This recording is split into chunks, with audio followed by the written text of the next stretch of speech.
Let me make sure everything is looking good. Yeah. Oh, yeah.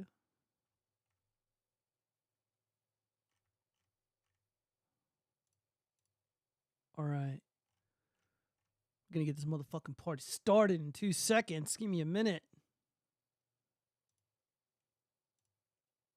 All right. For no reason, we got a lot of emojis. We got those silly emojis. Okay, hold up. Sorry, I'm boomering this up right now. All right. All right. All right. All right.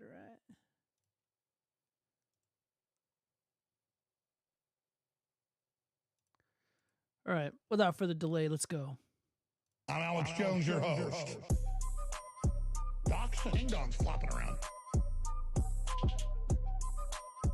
Docs and ding-dongs flopping around. The moon is made of cheese. And tell your kids that they should be a tranny for career day. Docs and ding-dongs flopping around. Docs and ding-dongs flopping around.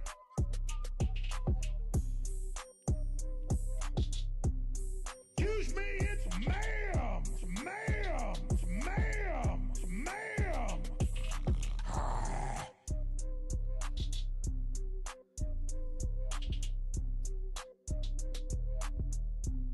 I'm Alex Jones, your host. Docs and ding-dongs flopping around. Docs and ding-dongs flopping around.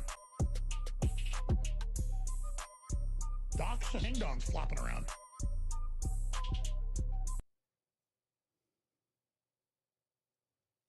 All right. Everything looks good. Everything should be working. Man, let's not delay anything because we got a lot to go over tonight. I don't have that much stuff loaded up on the docket, but nonetheless, greetings everyone. I'm glad to be here once again for another exciting episode of the watchfrogs. I appreciate every single one of you joining me as always. Now, before we begin, please be aware I am streaming on dlive, Trovo, Kick, Facebook, Rumble, X, formerly known as Twitter, Twitch.tv, and YouTube. And for those who enjoy or prefer the audio-only experience of the show, you can head over to Google Podcasts, Apple Podcasts, Spotify, or anywhere else where podcasts exist. Of course, links are in the description. There are also a handful of other ways to support the show and to keep me independent. Feel free to head on over to my Subscribe Star page, my Locals page, or toss a generous donation in my Cash App. I'll greatly appreciate it. Thank you. Thank you. Once again, this is the 87th episode of the watchfrogs. And let me make sure that I'm on the right screen here. All right. So let's go, Goys. I know, right? Dude, this is the year of the Goyim. 2024 is the year of the Goyim. We got a green heart from Rookie. Shout out. JD Dallas, you liking your own videos? No, but I feel like I should. Maybe that's one way to game the algorithm. One thing that we are going to be getting into is a hoax hate crime of this transformer named Nex. Now, I don't want to say a lot of negative stuff. I'm not going to try to be negative. But Nex is an incredibly stupid name. What an incredibly dumb name. Unimaginably stupid. Year of the soy boy. Ace, you take that back. My internet is hemorrhaging and I'm stuck in my phone. I'm so sorry, Rookie. What is going on with your internet? Someone is downloading pornography. Perhaps Jucal is hiding in a bush, stealing your Wi-Fi. I'm totally kidding. Guys, I'm not drinking tonight. Granted, my drinking is not a problem. But last time I was streaming, there were Bob's and Vagina in the chat. There were a lot of emotions in the chat. There was a lot of drama in the chat, and I'm going to try to avoid that. Nick Cage, stupid, horrible name, worst movie. Let's see. This year is a good year. The Uber Goy program begins. Yeah, we're going to be getting into a lot of that stuff. Goodness, where's my screen here? Yeah, dude, my screen was fucking up. Hold on, I got a bunch of these notifications. What's going on here? Okay. Blocked. Dude, why are they blocking me? This fucking bitch is blocking me because I was defending autistic boobs. Shout out to autistic boobs or mint salad. She's a cutie. She's so fucking funny, and she puts up with a lot of abuse on her show. Yeah. Okay, nothing of interest there. All right, so what do we got here? Let's see. Next is the transformation name. Yeah, well, the kid's name was Dagny, which is fine. Whatever. It's just a name. But then they transitioned or something. They took on a new identity, if you will. And then they were called Nex. N-E-X. That's the name that they gave themselves. Incredibly fucking stupid.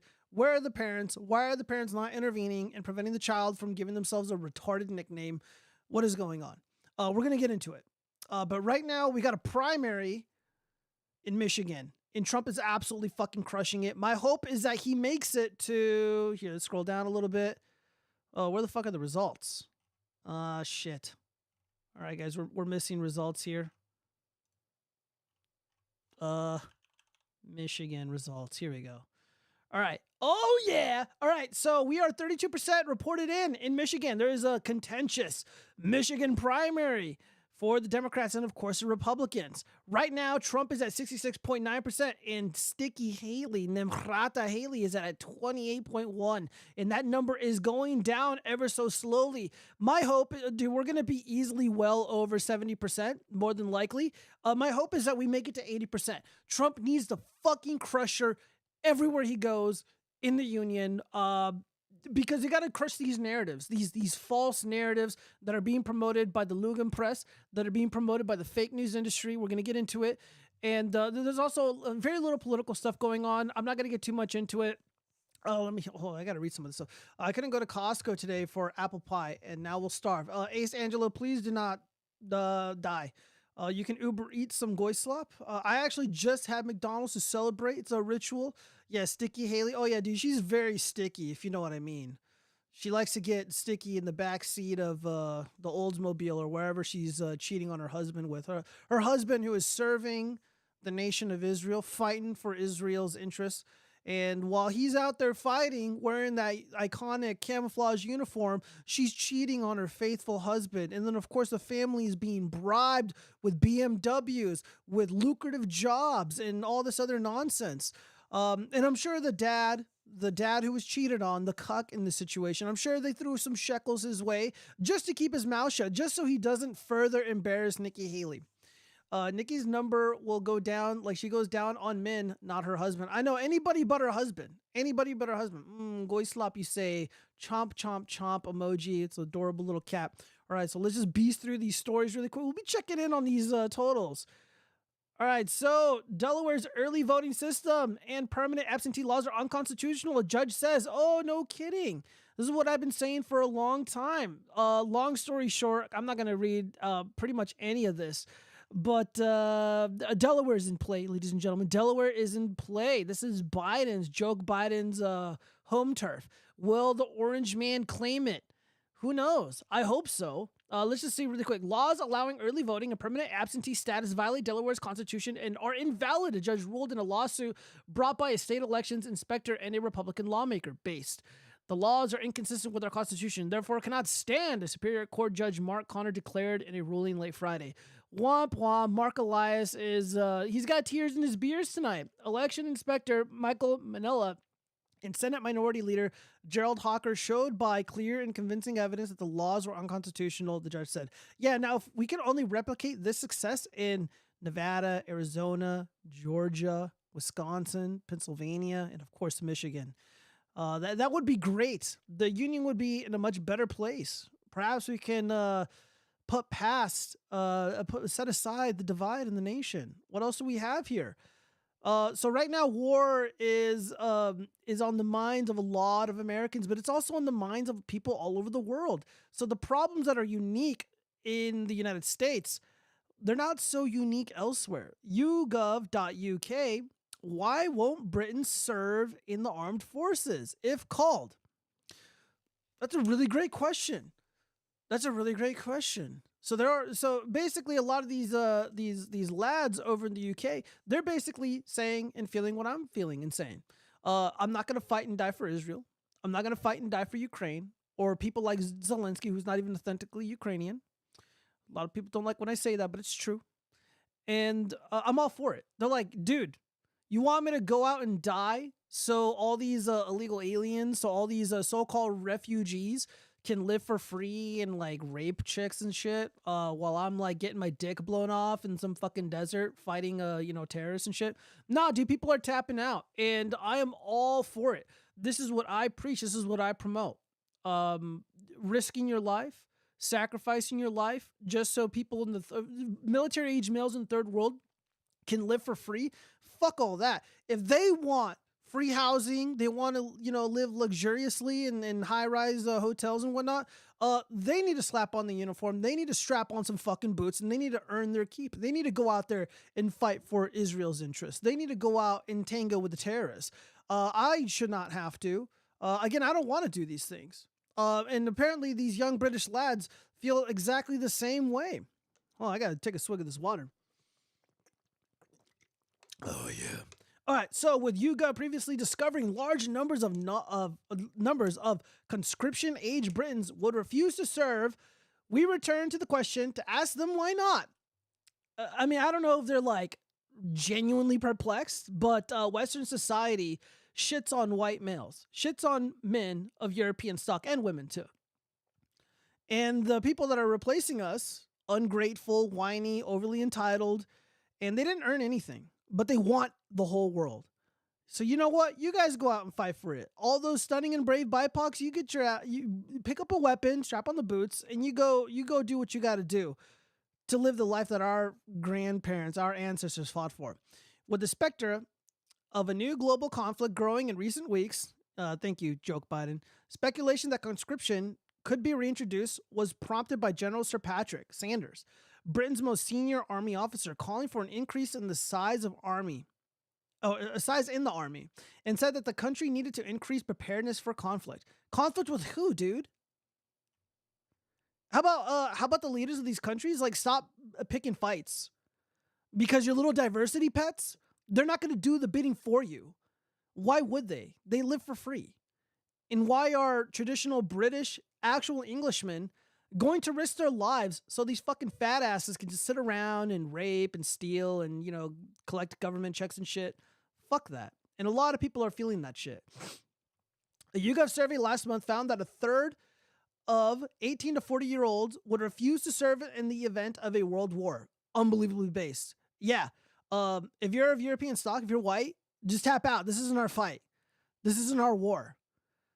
The third world, if they want to live among, traditional Western people, if they want to live luxuriously and shit, if they want freedom, they need to fight for it. Obviously, they don't like freedom. They don't want freedom. They end up, serving the interests of communist parties, socialist parties, the Labor Party, etc. So they're not really, assimilating, if you will. They can go ahead and fight to live in the UK. More than likely, a lot of these people are going to fuck off and go back to the countries they came from. Even if the UK were under imminent threat of invasion. Oh, okay. So even if the spooky Russians or something were to show up on the shores of the UK, yeah, the British lads would be like, yeah, fuck it. Let them come. Hell, I'll open the doors. I'll cook some food for them even. As long as they leave us alone. Hell, they will probably be kinder than the local UK police. They'll probably be nicer than the so-called refugees that are calling to prayer at odd hours of the day, making it impossible to live peacefully. This figure was higher than the proportion who said they would either actively volunteer or at least accept being conscripted. Interesting. Now, a repeat of that survey has followed up by asking why people would refuse to be conscripted. We have restricted responses to those aged 18 to 40. All right. Here are some of the quotes. I won't put myself in danger to defend the interests of people who would not risk themselves for me. Based! Because this government and country don't care about me at any other point in time. They are the most corrupt government in generations, and I won't serve them. Unbelievably based. Guys, this is the first time reading this article. I'm like, oh, dude, I'm going to go through this. Because I saw Professor Chronic is posted. I'm like, oh, dude, I got to go into it. My life is more valuable than being wasted in a war caused by rich people's greed. That's right. Absolutely. Amen, brother. Myself, you think I'm going to put on a uniform? I'm going to aim a gun at my Russian brothers and sisters? No, thank you. You think I'm going to fight for the Israelis? No, thank you. You think I'm going to lose my legs for Zelensky? No, thank you. Ukrainians, Russians, I got no beef with you guys. You're not going to see me on a battlefield. And if I'm ever forced, if by some miracle the regime is able to compel me against my wishes, against my will, I'm going to go on a suicide mission. And I'm basically just going to defect. I'm going to join the side that isn't actively trying to replace and destroy me and erase my people's heritage and history, ancestry, etc. Being illegal sounds like the move, right? Dude, it is the move right now, MTMG. It is the move right now. Fuck, I might, dude, I could pass off as an illegal alien. I'd be like, hola, mi llamo Jose. And, I'm just, understand, whatever. And just like start getting all this free shit. But then like pocketing it on the side, and then just like running back home and when no one's watching. I don't know, dude. They're getting free iPhones. They're getting free hotel stays. They're getting fucking 3-course meals and shit. They got like catering. Dude, that's the move right now, bro. Geo the simp acts like white women are treated the same as white men. Pure simp. Think white women are the attack dogs of the. Oh shit, dude, I can't say that. They made the hate. Don't simp. I'm not saying it, but dude, can we not? I'm just being honest. The regime is all white people are in peril right now. If you don't support Zog, you're a traitor, said the government that hates white people. I know, right? I know. Let's see. Let's finish reading these last couple quotes. Because the process would be an unfair process and the expectations would be on the working lower middle class to serve and not the rich, royalty, or the politicians making the decisions. This is kind of a cuck take, but I mean, largely true. Why would the youth fight the wars that the elderly politicians have created? I refuse to leave my son and family behind. Okay, based. Yeah, absolutely. Some others said that they weren't prepared to fight for this country. 7% are the people living here. 1%. I'm not patriotic and won't risk my life for this country. I wish we could get the skin color of the people here. I'm just going to assume these are traditional Englishmen who are registered to vote. They don't have like some goofy refugee status or whatever. So they're not patriotic. Dude, I'm not patriotic anymore. And again, I love this country, but I'm not a fucking patriot. I'm not going to... Like, I get, dude, the amount of shit that I get for saying that I don't want to, that I think worship in the military is cringe and stupid and a bad idea.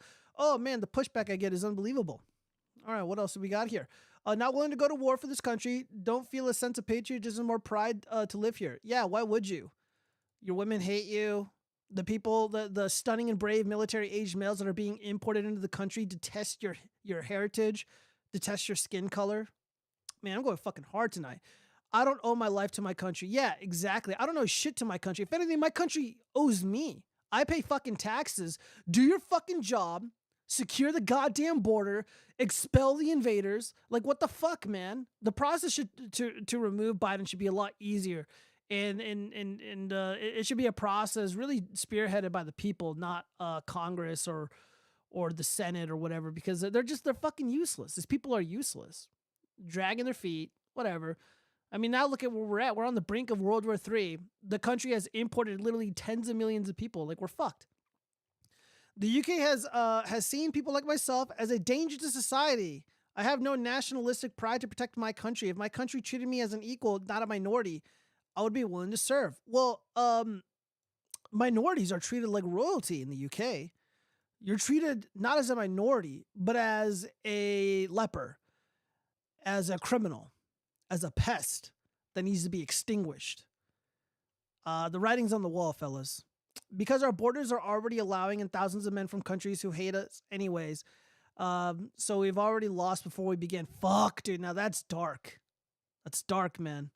I wouldn't fight for a country that hates its native people. They don't care about the natives, insult the natives, put the natives on a scrap heap, then want to use us as cannon fodder for their borderless economic zone. I can't call it a country anymore. Well, forget it. Damn, I'm reading this like in a British accent. Dude, British people are going fucking hard, man. You know what it is? A lot of these British lads are a little bit more quiet and a little bit more tame in their speech and their approach to this kind of dialogue because certain words, certain phrases can be seen as a crime. People got to understand. I know the fake news industry, I know Hollywood likes to paint the entire West as like, this bastion of freedom, and it's just not true. Canada does not have free speech. The UK does not have free speech. Germany, France, they do not have free speech. So on and so forth. I miss PP Alex. I'm sorry, AC. You'll have to watch that later. Let's see. Friedrich Marx writes, if I'm going to war, I would commit what's called war crimes. Take war brides, conquer the land till the end of time. Hit the like button. Yeah, guys, everybody hit the like button, please. Please hit the like button.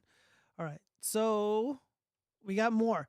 Anti-war themes were common among the replies as well. One in five, 90% said that they were against war, or that they thought war doesn't solve anything. Well, it doesn't solve anything for me, but it certainly is incredibly convenient for the ruling class, for the politicians, for the do-nothing fruitcakes.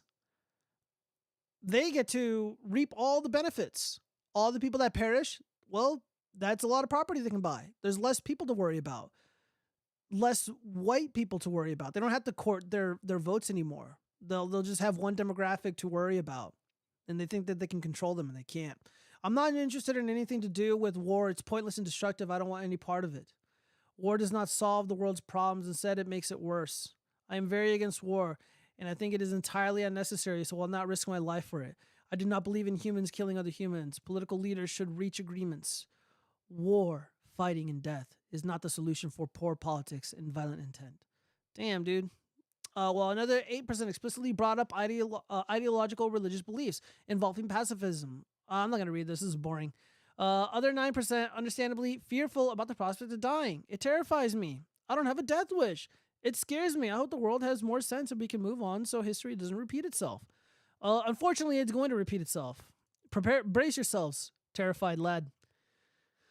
Or the possibility of fighting or killing their fellow man. I'm not a pacifist per se, but I would not be able to live with myself if I were at least in part responsible for someone else's death. I don't want to be put in a situation where I might have to kill someone, and I strongly oppose war of any kind. I do not condone violence. I would wish to have no part in taking someone's life, even if my own were in danger. Oh, dude, that's the belief of a cuck right there. I do not believe in war being a solution to anything. To take part in fighting and killing of others would be my worst nightmare. I'd rather die than be a part of it. I don't know what to tell you.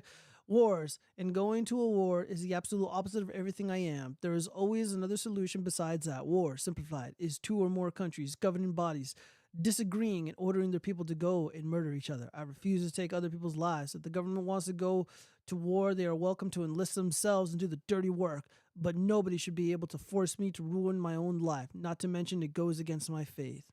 Some seek to avoid conscription for fear they would make a poor soldier. Okay, so little bitches. All right, so yeah, I mean, there's a lot of stuff going on here. I mean, a lot of this stuff is entirely, completely valid, and a lot of the opinions that were espoused here by these individuals, these opinions are held by Americans. Well, maybe more so the Europeans, because they've been dealing with replacement. They've been dealing with horrific abuse by the party of Davos, by these clerks in government, in European Parliament, etc. They've been dealing with it a lot longer than we have. Unfortunately, our government, our institutions have been captured on a private level, and it's gotten so much worse. And unfortunately, the right just is not equipped to counter it at this moment in time. The next opportunity we get is literally this November. We got to oust all these Democrats in local office, in state held offices, and of course the federal offices as well. They all got to go.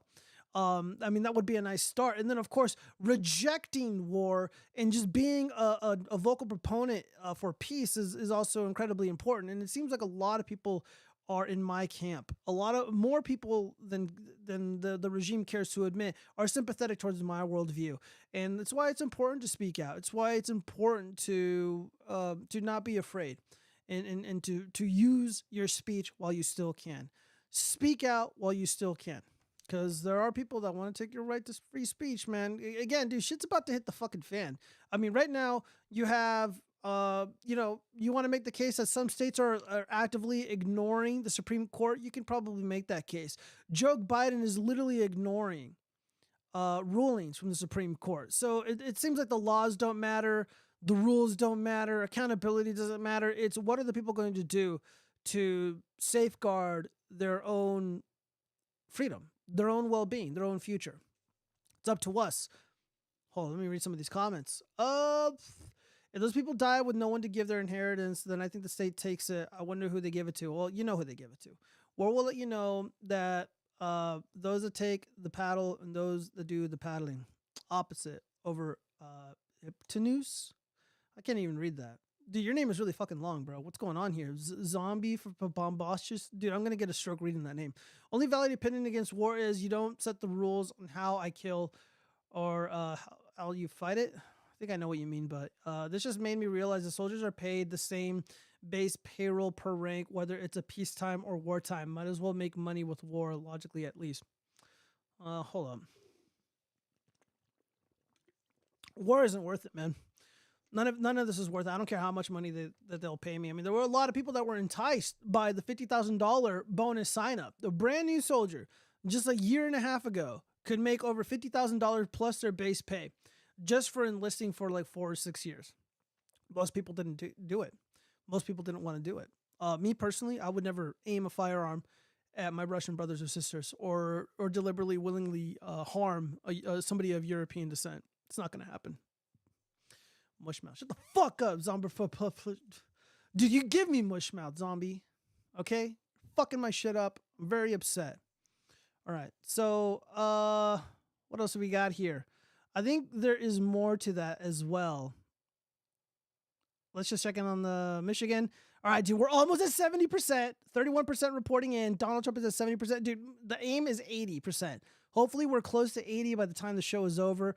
But if I go over here to my bookmarks, America, I mean, we're doing really badly right now. We're doing really, really badly right now with recruitment. Ah, shit. Let me see. Fuck. I'm just going to type in 24,000. Where is it? Oh, man. I'm sorry, guys. I wasn't prepared. Let me see. I'm going to just U.S. lays off 24,000 personnel.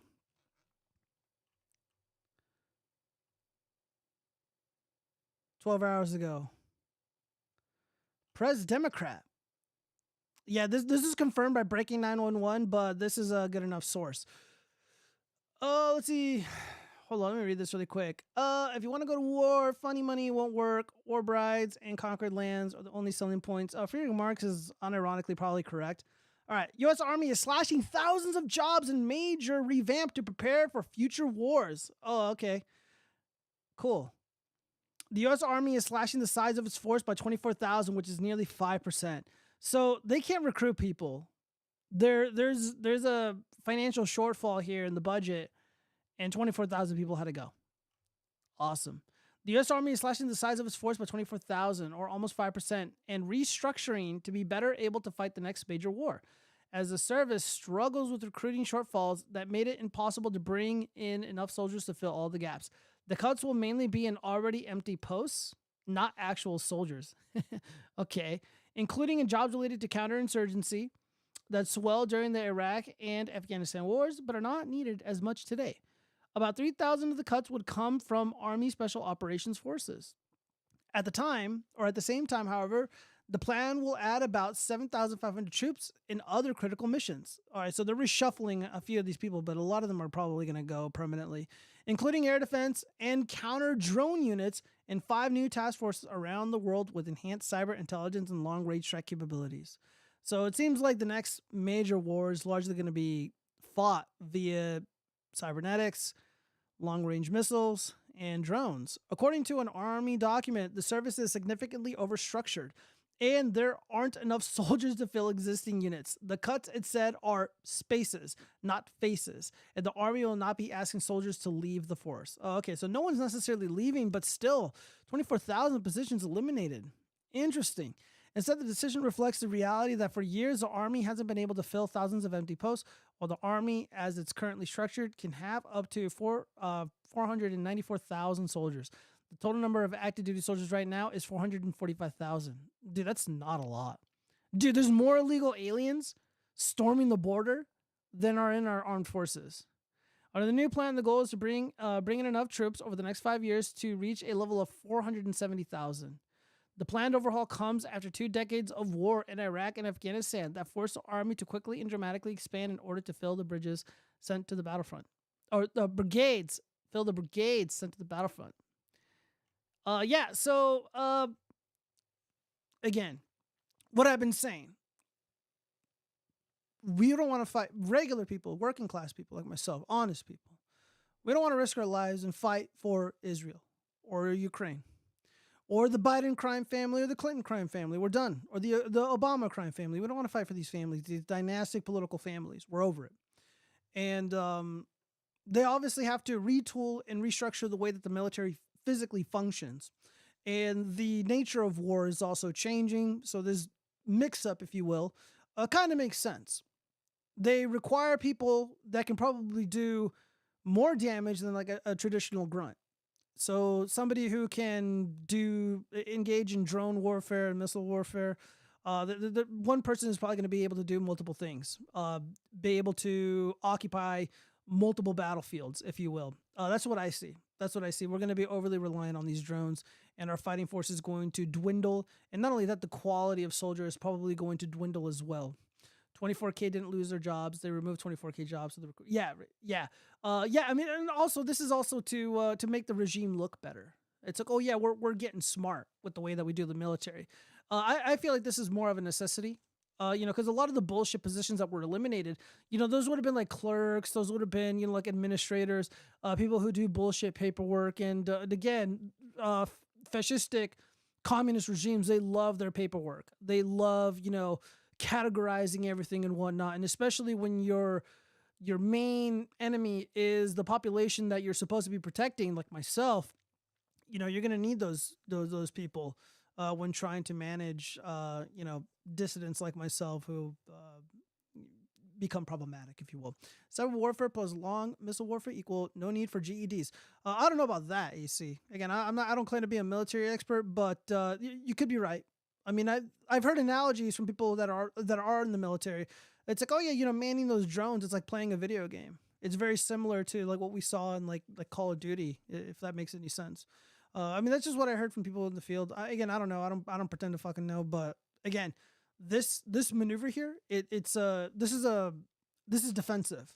They just don't have enough people to do the bullshit work, the grunt work, the oppressive work. They don't have enough people to be the face of like kind of like a Nazi occupying force, just going door to door, terrorizing people or whatever. I mean, that's what the movies told us. I don't know. I believe what I'm told. Right? All right. So this is hilarious. Let's go back to Twitter really quick. All right, I don't have any messages. Oh, what the fuck is this? Oh shit. All right, so Yellow Kazoo, friend of the channel. Another criminal, illegal alien murderer. This one killed a toddler, but it's the right wing and CNs that are super duper scary. I know. Ugh. Yuck. Ugh. Yuck. These are the people that we're gonna have to go up against, bro. Dude, like with the riots, like we might see George Floyd style riots, but instead of Magic Americans, like, doing the uprising bullshit, it's going to be like illegal aliens. Cause like some illegal alien is going to be engaged in some horrific crime.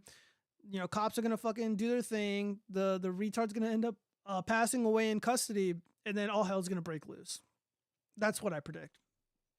Stop being a Phil Labonte, a F slur, and call everyone a commie you don't like. Stop using conservatives. I'm not using conservative talking points. I don't even know who Phil Labonte is. I would love it if they needed military personnel so badly that they sent the police officers into the battlefield. I don't know if they would be able to do that, dude. I don't know if they would be able to do that. Again, all of this only works if people cooperate, and people are not cooperating with the regime. People are not going along with it. And more people are in line with me than the regime would otherwise suggest, which is good, which is what we want. All right. Anyways, what else have we got here? All right. Ooh, dude, Nikki, sticky Nikki, she's going down. She went down another percentage point. We're 35%, 35% reporting in. Ooh. All right. Fuck. I was not really gonna talk about this, really. I'm not going to go into this, but yeah, I'm just going to read this headline really quick. This is in my neck of the woods. Las Vegas Review-Journal reports, research shows diesel exhaust exposure can cause students to miss school and affect learning. Tired of the diesel fumes? A Las Vegas mom is pushing for electric school buses. So let me get this straight. Diesel exhaust exposure causes students to miss school and affect learning. You know what affects learning? Shitty, lazy teachers. These Bolsheviks in the classroom, they put up their pride flags. They're fucking the kids. They're showing them penises and stuff and porn. But it's the diesel fit. Dude, these fat, lazy educators, these fat teachers, these public sector employees, it is impossible to hold them accountable for their actions. Instead of looking inward and taking responsibility for the kids going missing, the kids missing school, the kids, whatever, they're going to blame it on Trump. They're going to blame it on the diesel fuels. They're going to blame it on the climate. They're going to blame it on me. This is annoying. This is exhausting. If I see another fucking article from the Review Journal in Las Vegas like this, where the teachers are like, oh, well, It's the fucking heat. It's so hot. That's why the kids are missing. I might just have to run for like a school board position. I might have to, run for like the school superintendent or something. Something's got to give. Someone's got to go in there and hold these fucking people accountable. And it just might have to be me. Why are the fumes in the bus? And you use another conservative talking point. What conservative talking point am I using? Friedrich Marx, explain yourself. What, that they're Bolshevik? That's not a talking point, dude. These people are literally Bolsheviks. They share the exact same core values.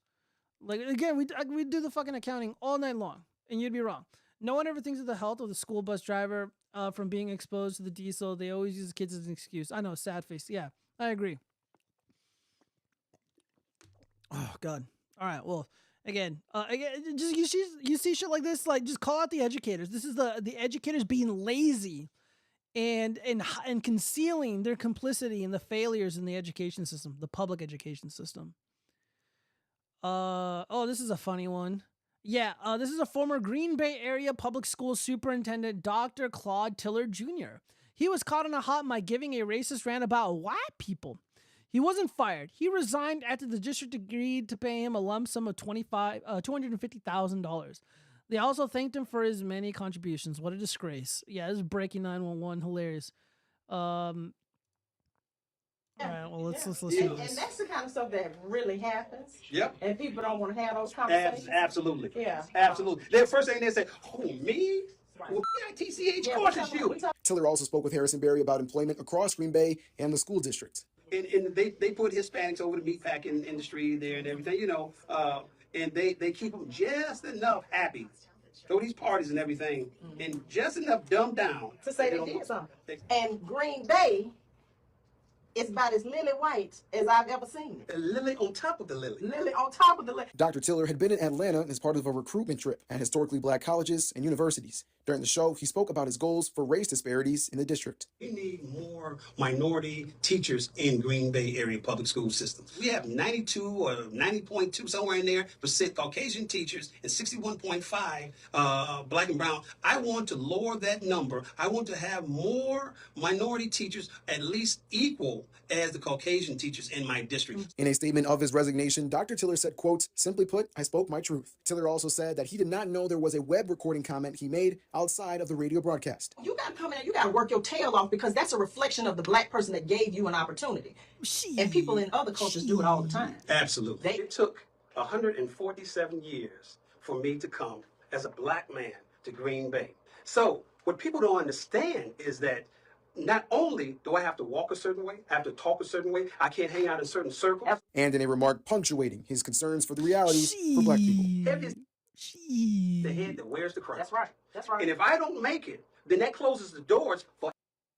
All right, well, shit. You know what's so funny about this? Again, I worked for the county. Dude, the Nazis that the fake news industry cries about, they don't hold a candle to the racism that is expressed by people like Claude Tiller Jr., this former superintendent who was forced to resign. He was fired. Meatpacking out in the produce fields or landscaping. Yeah, dude, like what's funny is Tiller was complaining about the Latino demographic getting certain jobs, getting certain perks, being handed all these things, and they're being kept happy just enough. And then people like him are, kind of given the boot or kind of pushed aside a little bit. Dude, Claude Tiller, dude, you voted for this. You vote for the people. You vote with the people that want to replace you and push people who look like you out of historically black communities. This is something I've talked about many times before. Again, if I was able to speak honestly to a large group of these individuals and try to change their minds about education or helping to understand the situations that they're really in, I would impress upon them the fact that, dude, these teachers do not like you. They are incredibly racist, and they want you and your people to fail. I mean, if you look at the urban youth and their failure rates, their literacy rates, etc., like, dude, they're being set up to fail. There's no excuse for these numbers. It's systemic. It's possibly racist. I don't know. And again, the problems that they face, Europeans face as well. We are facing replacement. We're facing annihilation, and they are so short-sighted. People like this Claude Tiller fella, he's so short-sighted and stupid that he's willing to go along with it because of his animus against whites, his animus and hatred towards Asians, not realizing that he's literally putting himself and his people in a coffin. You know, they're sealing their fate. They're doing it on their own. So it's kind of hard to be sympathetic, but it's true. Yeah, Friedrich Marx. Okay, dude, they ain't Bolsheviks at all. It's not about being Russian, dude. Being called a Bolshevik or a commie is a fucking slur. In American, bro, like in America, that's what we do. We call people that hold communist or socialist proclivities. We call them these names. And it's accurate because they hold or they harbor the exact same core values, core principles. I'm like, come on, dude, you're not stupid. You know this. You should know this. All right, so let's move on. Well, let me go to the bookmarks really quick. Make sure we don't have anything else political here, because then we got to move on to the fun shit. Oh, no, not that. Oh, yeah. I guess on the topic of illegal aliens and replacement, this illegal Honduran arrested for rape of woman at a hotel. Inglewood, Florida. A man who was in the U.S. illegally was arrested on charges of sex battery at a hotel in Inglewood. Just after 9 p.m. on Sunday, February 25th, deputies responded.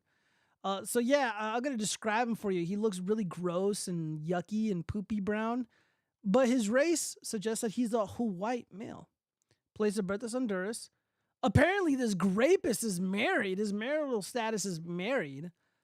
Interesting. Residency unknown, of course. His residency should be a graveyard.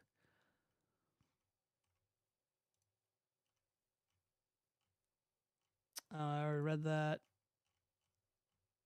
I guess the last. Breaking. U.S. Army cuts force by 24K amid recruiting struggles. Again, accurate but not entirely.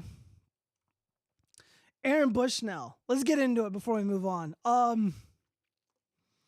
We got to bring out the barbecue, or I would say let's bring out the barbecue grill so we can roast this little Bolshevik cuck. Unfortunately, he beat me to the punch. Oh. Yeah. Aaron Bushnell, he lived as he died, a flamer. Aaron Bushnell is voted the hottest man of 2024. I know. It's a bit much. You can use it as a slut. I think you meant slur. But you are using it wrong still. No, I'm not. I'm way more versed in communist, Nazi, and socialist than 99% of Americans. Can we slut you? As mentioned. Bro, I can't even read that. I'm getting a stroke reading that. So it's like when I call you MFer, you don't really nail your own mom, but you might as well. Rookie, disavow. I don't know what you mean. Okay. What can I say about this fruitcake that hasn't already been said by most of the internet? He's been called a martyr. Oh, whoops. What the fuck, dude? Oh, the formatting is all fucked up. All right, so what do you think of people equating him to a Christian martyr who was burned at the stake? And then, of course, Razor Fist. Hold on. Let me fix this formatting here. Yeah, William Tyndale was burned at the stake for translating the Bible into English. Joan of Arc was burned at the stake for answering the God rather than the Pope. This dude was a suicidal depressive who decided to attach politics to his death because he spent too much time on Reddit. I've been posting a lot of really hilarious memes in the Watchfrogs Discord channel mocking the death of Aaron Bushnell, the little fruitcake who burned himself alive. I thought it was pretty funny. And I think mocking these people is the appropriate response, no matter how gruesome and horrific their death was. This person, Aaron Bushnell, would have sold me out to the regime had he had the opportunity. This is the individual who would, at gunpoint, march me into my own gulag, into my own internment camp. And I think the less people like him around, the better. He liked show tunes. He liked Lord of the Rings, and apparently he liked sucking dick and lighting himself on fire and serving the interests of Israel until it's no longer politically convenient or palatable for his little peanut brain. So his Reddit philosophy ran contrary to the mission of the U.S. military, so he ended up burning himself alive in front of an embassy in Washington, D.C. I don't feel any sort of pity or sorrow for him. Again, these people should just be mocked and scorned. relentlessly. Shoot. Let me read some of this. Stop that. Stop what? Disavow. So you do nail her? No, rookie. I disavow your gutter mouth. Your gutter mind. I hate autocorrect since the last few updates make shit horrid. I know. Rookie, I think he might. Just remember though. Shut up, Freedom Marks. Joe, you are a POC. Don't even worry. Look. Don't worry about what? Look, I am a stunning and brave POC, so I am allowed to say these things. However, when the time comes, I don't know. I don't think my POC status is going to save me that much. I mean, look what they did to Enrique Tarrio. Granted, I'm not like Enrique Tarrio, but, you know, you get the point. Let's see. I wonder who keeps his tranny harem under control when he's at work. Now we know. Well, it would be Cheese, but he had to go back to Colorado. I tried telling Annie about Sicilians, but YouTube won't let me say it all. Rookie, you're going to keep that shit off the fucking chat. Don't you dare post that hateful speech. I don't want to see it. I'm kidding. I'm kidding for no reason. I am kidding. I'm making light of the joke. I'm leaning into the jokes. I'm trying to be like Vito, but without the baggage of being called a PDF file. By the way, kind of a side note, I got so much shit for even just like tacitly kind of defending him. And I wasn't even really talking about him. I was making fun of Eric July, and some of my artist buddies, they just like jumped on the opportunity to shit on Vito, and it was really annoying.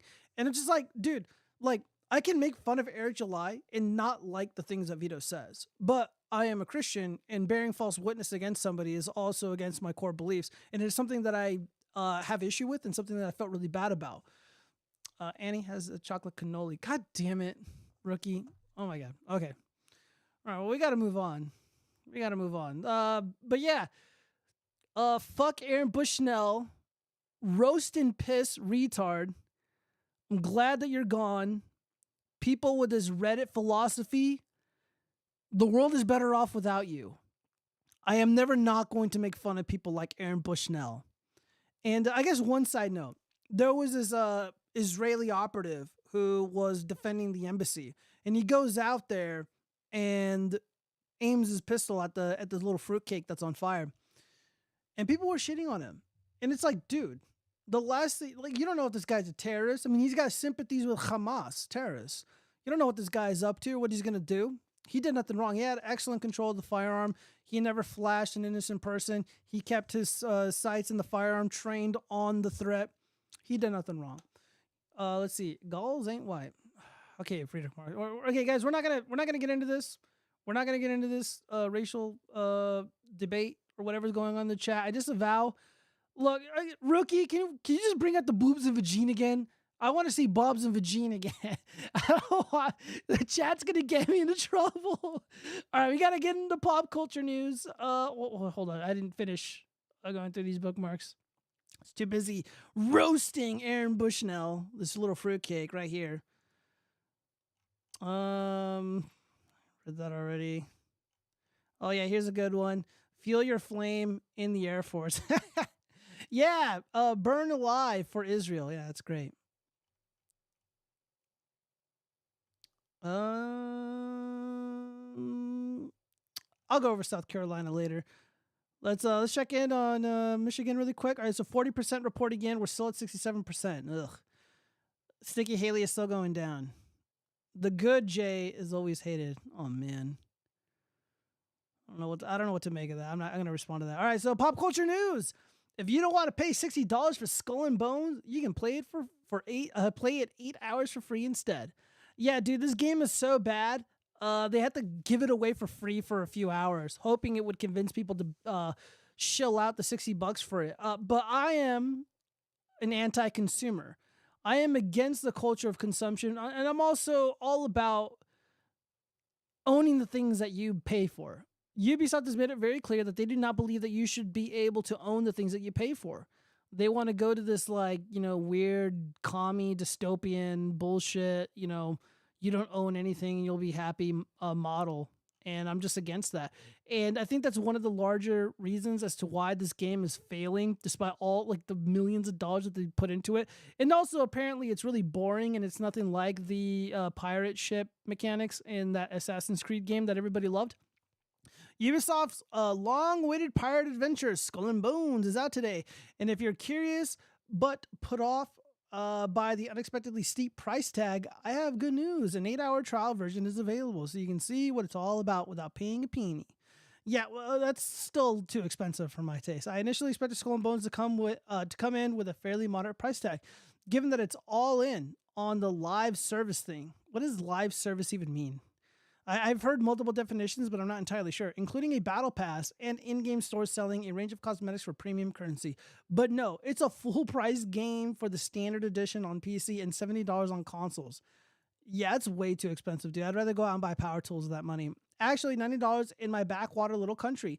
And let me tell you, folks, woo! Ubisoft CEO Yves Guillemot recently defended the price, describing Skull and Bones as a quadruple A game. And so it's not even a triple A game, it's a quadruple A game, saying that people will really see how vast and complete the game is. Once they play it, the challenge, of course, is convincing them to take the step in the first place. $60 is a lot to pay to indulge curiosity after all, especially given that the reception to the pre-release open beta was not universally great.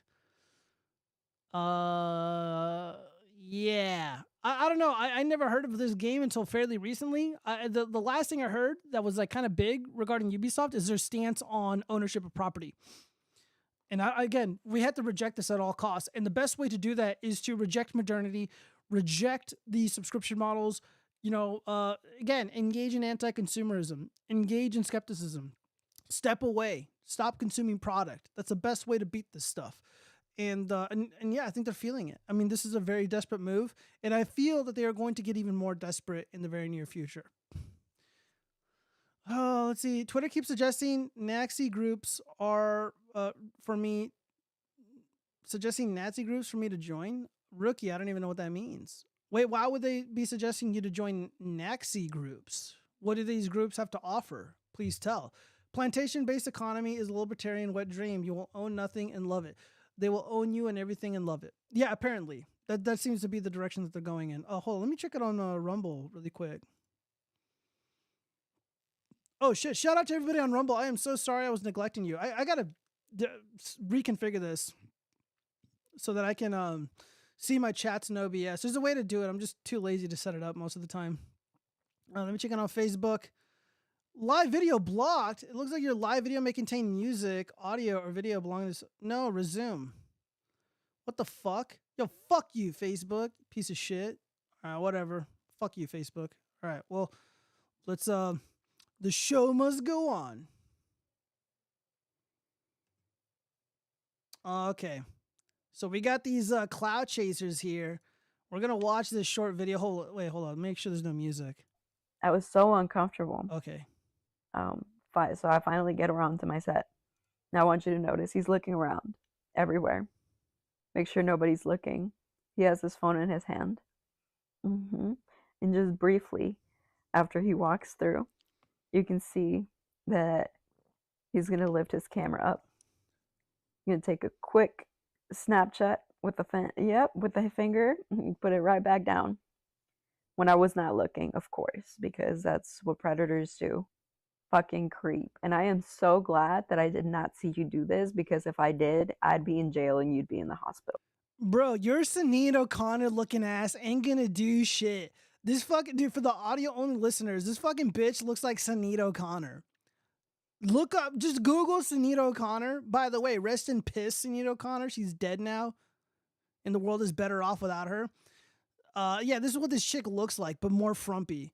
And there's this dude sitting behind her. By the way, Joey Swell's gonna explain it. He's not doing anything wrong, but she's recording herself at the gym doing some, like, I don't know, basic bitch workout. Yeah, let's go back. Fucking creep. And I am so glad that I did not see you do this, because if I did, I'd be in jail and you'd be in the hospital. Bro, dude, just an FYI, no dude, and I'll bet money on this, no dude ever approached this little Sinead O'Connor clone and ever creeped on her. They never hit on her. They never fucking made advances in the romantic sense at her. But she sees all the little all these little hoochies cloud chasing, and she wants in on that action. She looks like a cancer patient, but I don't think she is one, because she's kind of overweight, which is probably why she's at the gym, which is good. But again, Sinead O'Connor, like, chill out, girl. What she's doing is trying to ruin a man's life. She's trying to ruin an innocent man's life and engaging in this bullshit ass fucking trend where dumb bitches are accusing innocent men of like preying on them when that just didn't happen. Let's continue the video. Bitch. This is one of the worst videos I've ever had to do. Based. Women are absolutely victims of harassment in the gym, True. but you are not one of them. Based. This man is not taking a photo of you, which everyone in the comments, men and women, seems to get but you. It looks to me like he lifts his phone up slightly to use facial recognition to unlock it. Not to mention his finger is literally over the camera lens, and at that angle, he'd be taking a photo of the ground, not you. Then you go and you threaten this man, you call him a predator, and you share the location of his gym? Really? This gym, Choose Fitness, should kick your ass out. And that man, if possible, should press charges against you. You need to do better. Mind your own business. Look, I love Joey Swole, huge fan, but I don't really think a crime was committed here. Usually when you pull out a phone of some sort and you're recording in a gym, the only time like a cop will really get involved is if you're engaged in like legit criminal harassment, which I don't believe this video falls under, or if you're like in the locker room or in the shower area and you're photographing somebody without their consent. That would be likely a crime. All right, let me read some of these comments really quick. Let's see. It really makes me tempted to talk with Grok and see what kind of naxy stuff he wants to tell me. I don't know what you mean by that. Are you saying it? Are you saying it like that because it's funny or because mushmouth? What do you mean? Saying what? Be more specific, rookie. Oh, naxy? No, I was just trying to be funny. And by the way, I always say nazi anyways, because I'm not trying to get fucking flagged by the YouTube overlords. Going to the gym with women is F slur. Needing to go to the gym is F slur. I wish you would fight me. I need a 10 and disavow, dude. Disavow. Okay. Yeah, dude, these cloud chasers, unbelievably annoying. Let's read some of these comments really quick. Girl, ain't nobody trying to take pics of you. Yeah, exactly. Exactly what I've been saying. I speak for everyone. I say recording in the gym should be banned. Yes, the obvious solution is to ban filming on the gym floor. Enough filming in the gym, on the floor, in the locker, in the pool area, nowhere. Just enough. Let's see. Yeah, I don't remember, but you're a mush mouth isn't the answer. Oh, shut the fuck up, rookie. Sick of your negativity. She's the one literally videoing him. He didn't do anything. Crying emoji. Bro got 100 years for that. She looks like Popeye. Dude, that's an insult to Popeye. This is definitely narcissism. Yeah, absolutely. This fucking frumpy ass, Sinead O'Connor looking ass bitch is, you know, feeling left out. She's feeling a little jealous that her cuter female counterparts are getting all this attention and she's getting none. So she's manufacturing drama. You know, she doesn't care that she's going to ruin this guy's life. Fortunately, Joey Swole came in to save the day, and hopefully enough people reach out to that gym to get her banned. She needs to be banned immediately and issue a 3-paragraph apology. All right, we got more of this gym shit. Let's see. Cornstar. Yeah, Cornstar claims man's gym act is proof women aren't safe in the gym. Let's see. Where's the video? Oh, there's no video. Lame. Lame. All right, well, we're going to have to skip the story.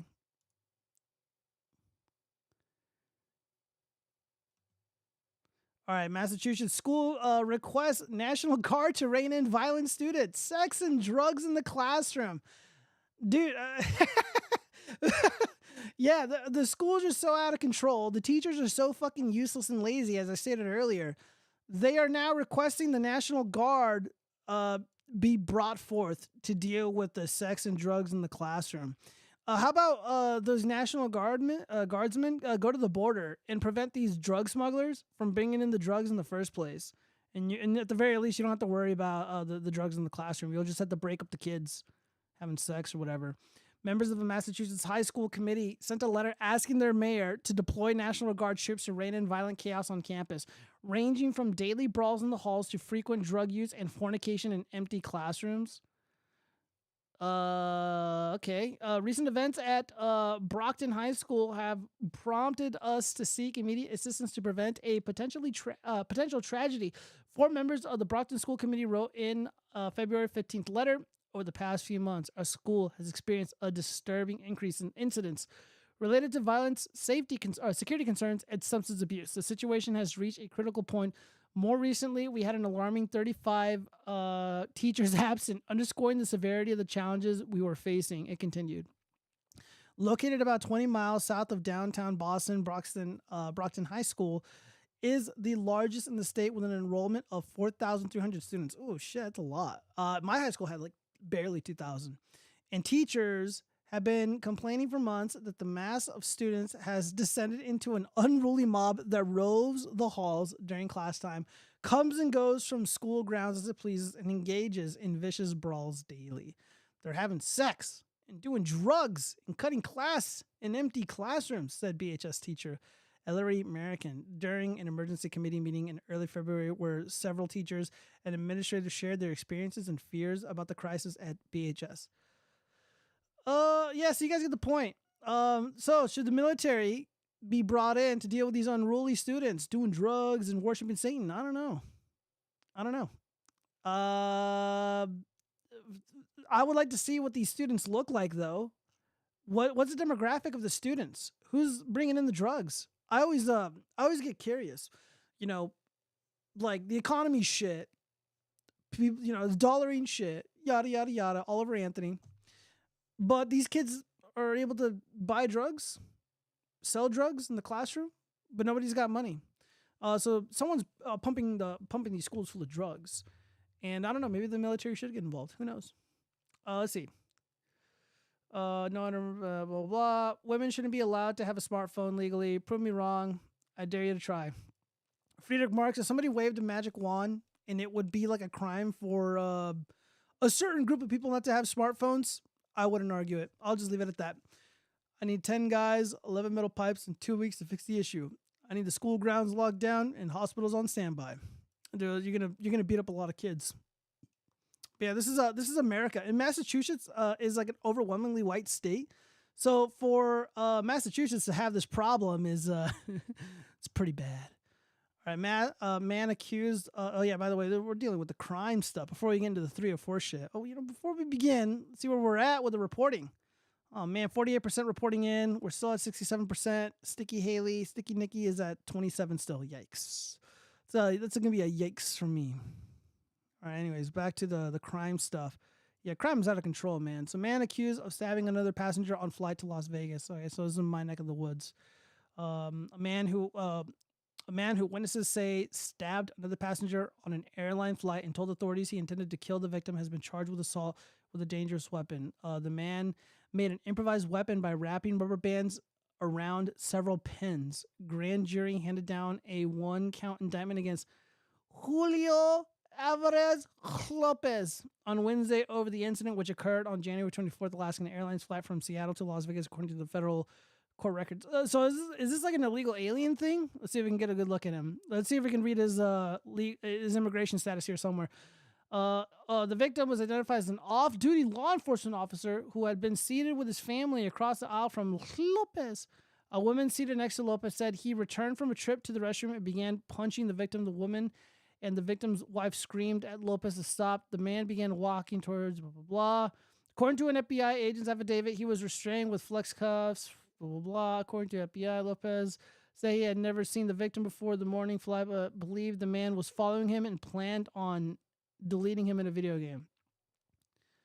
Lopez told authorities that the mafia had been chasing him for months and that he was seeking asylum. I called it! I fucking called it! How did I know? Guy, dude, I didn't read this story. I swear to God, I didn't read this fucking story. The mafia, no, you mean the Mexican cartel, Lopez? The Mexican cartel has been chasing him for months. Probably a snitch. And that he was seeking asylum in the United States. Oh, I'm sure. Just forgive him. He's only stabbing a police officer, an off-duty cop. Federal magistrate said Lopez is a citizen of Mexico. Guys, I haven't read this. I'm psychic. A citizen of Mexico with a valid Mexican passport. He is unemployed and homeless and has no ties to Las Vegas. Oh, good. the fuck out of here. Just deport his ass. Don't even give him a trial. Just get him out. Get him out. She ordered him held in custody until trial. Based. This is rare for Vegas. Usually Vegas like cucks out on like the criminals and shit. The magistrate said Lopez intended to kill his victim by stabbing him through the eye and into his brain. A photograph of the victim showed injuries above his right eye. Lopez's public defender did not immediately respond to requests for comment. Did he die? No? Well, fuck, man. Yeah, dude, remember, I think my buddy Spencer was talking about this. He did some on-the-ground reporting on the illegal aliens. James O'Keefe did. Ashley St. Clair, the grifter, I mean, she did some pretty decent stuff and exposed the moving around of these illegal alien criminals. They're all over the skies. They're being flown all over the country. And dude, nowhere is safe. Maybe if you're like first class, well, I don't know. Maybe they put them in first class. I have no idea. But this is pretty spooky. And just to be mindful that these illegal aliens, they can attack at any moment. Let's see. Ignoring the Oh yeah, this is actually kind of interesting. There's a moral dilemma here, and I feel like I'm in the minority. So the caption reads: "This man ran away from the police because he wanted to get his kitty to the hospital." Little face holding back tears emoji. Butler So cops exited pull the up to vehicle this with a white crate, car. ignoring the officer's commands to stop. The retard He driver verbally gets confronted out the with a officer cat and in his proceeded towards the hands. front door. The officer tased Butler, who continued moving towards the door, expressing his urgency to get his cat to the vet. A vet employee took the cat from Butler, and he was subsequently arrested. During the arrest, Butler explained that he had no choice but to reach the location because the previous place was closed. He apologized, stating that he would have stopped if possible, emphasizing it was a cat emergency. The pursuit lasted approximately 1 mile. After being read his Miranda rights, Butler provided a statement. He explained that his 18-year-old cat was experiencing convulsions, causing him to panic. Attempting to reach a vet in Golden Valley, Butler drove at about 85 miles per hour. He noticed the police officer's squad car with activated emergency lights behind him but continued driving due to the urgent need to get his cat to the vet. In the midst of traffic, he began... All right. Let's read some of these comments really quick before I give my opinion. Looks to me like the only reason any lives are at risk was the officer's action. Cuck. Hold on, I got...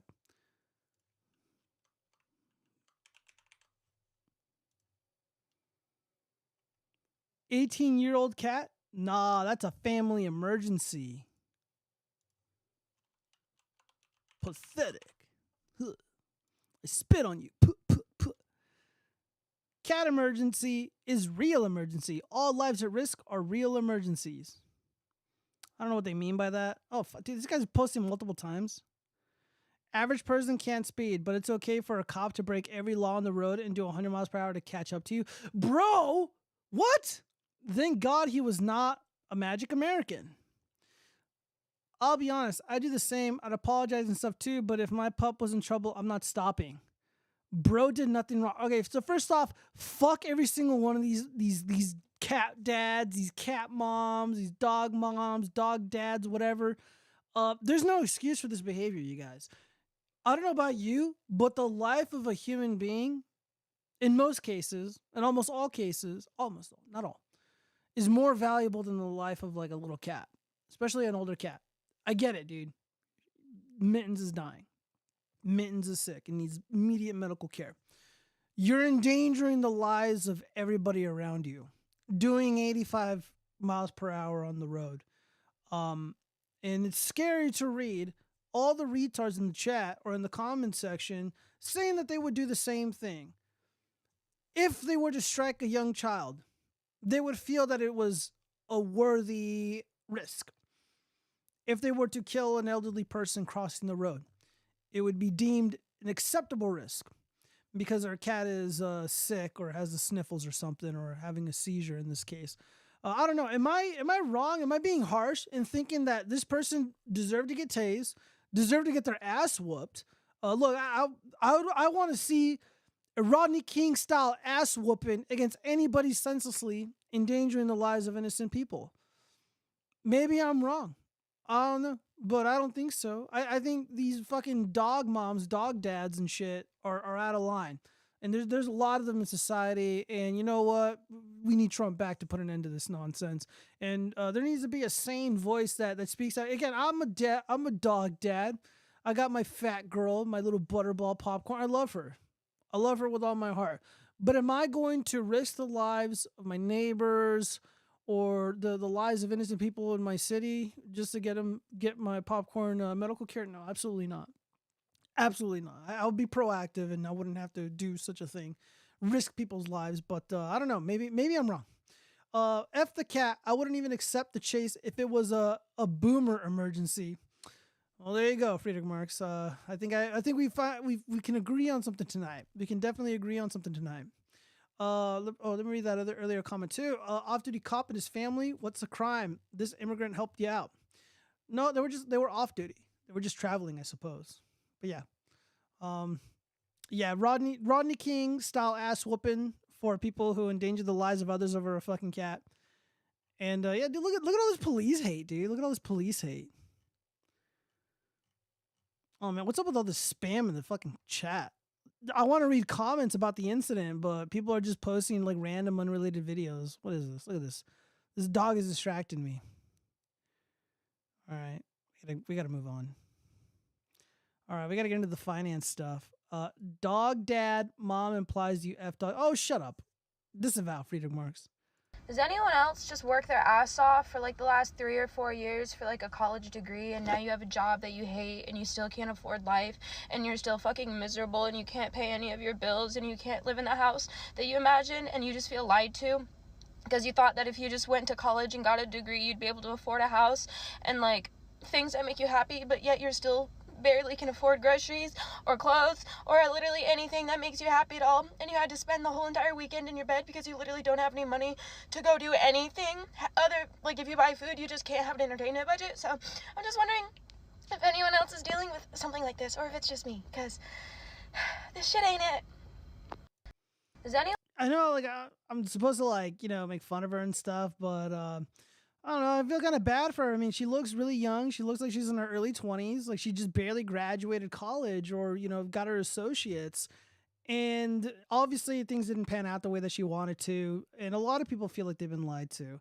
And I can be sympathetic to a degree, but also on the other hand, women like this, young women like this, detest guys like me who speak out against the fraudulent public education system, who speak out against a regime that is setting up young people to fail.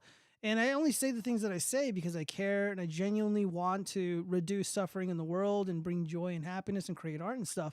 And still, I am looked at as a monster by people like this. So my gut reaction is to just go straight for the jugular and start making fun of her. But the tears and the sadness seem a little sincere. This doesn't seem as like clout chasey as some of the other posts that are similar to this. And also, she looks very moderately dressed. She looks like a proper young lady. Yeah, let me see. I'm just gonna leave this here. All right, so again, so these are the jokes I made at her expense.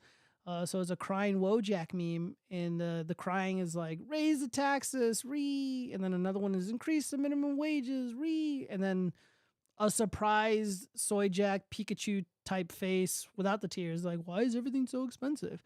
Yeah, did you make a good point? Yeah, the meme makes a really good point. Let's see. Voter Integrity Project. Oh shit, they chimed in. Want to bet she votes Democrat anyway? Yeah, absolutely. If you're gonna think about, if you're a young person and you want to think about your financial situation in life, everything is political. The problems that impact you daily, a lot of it has to do with politics. Why can't you afford a home?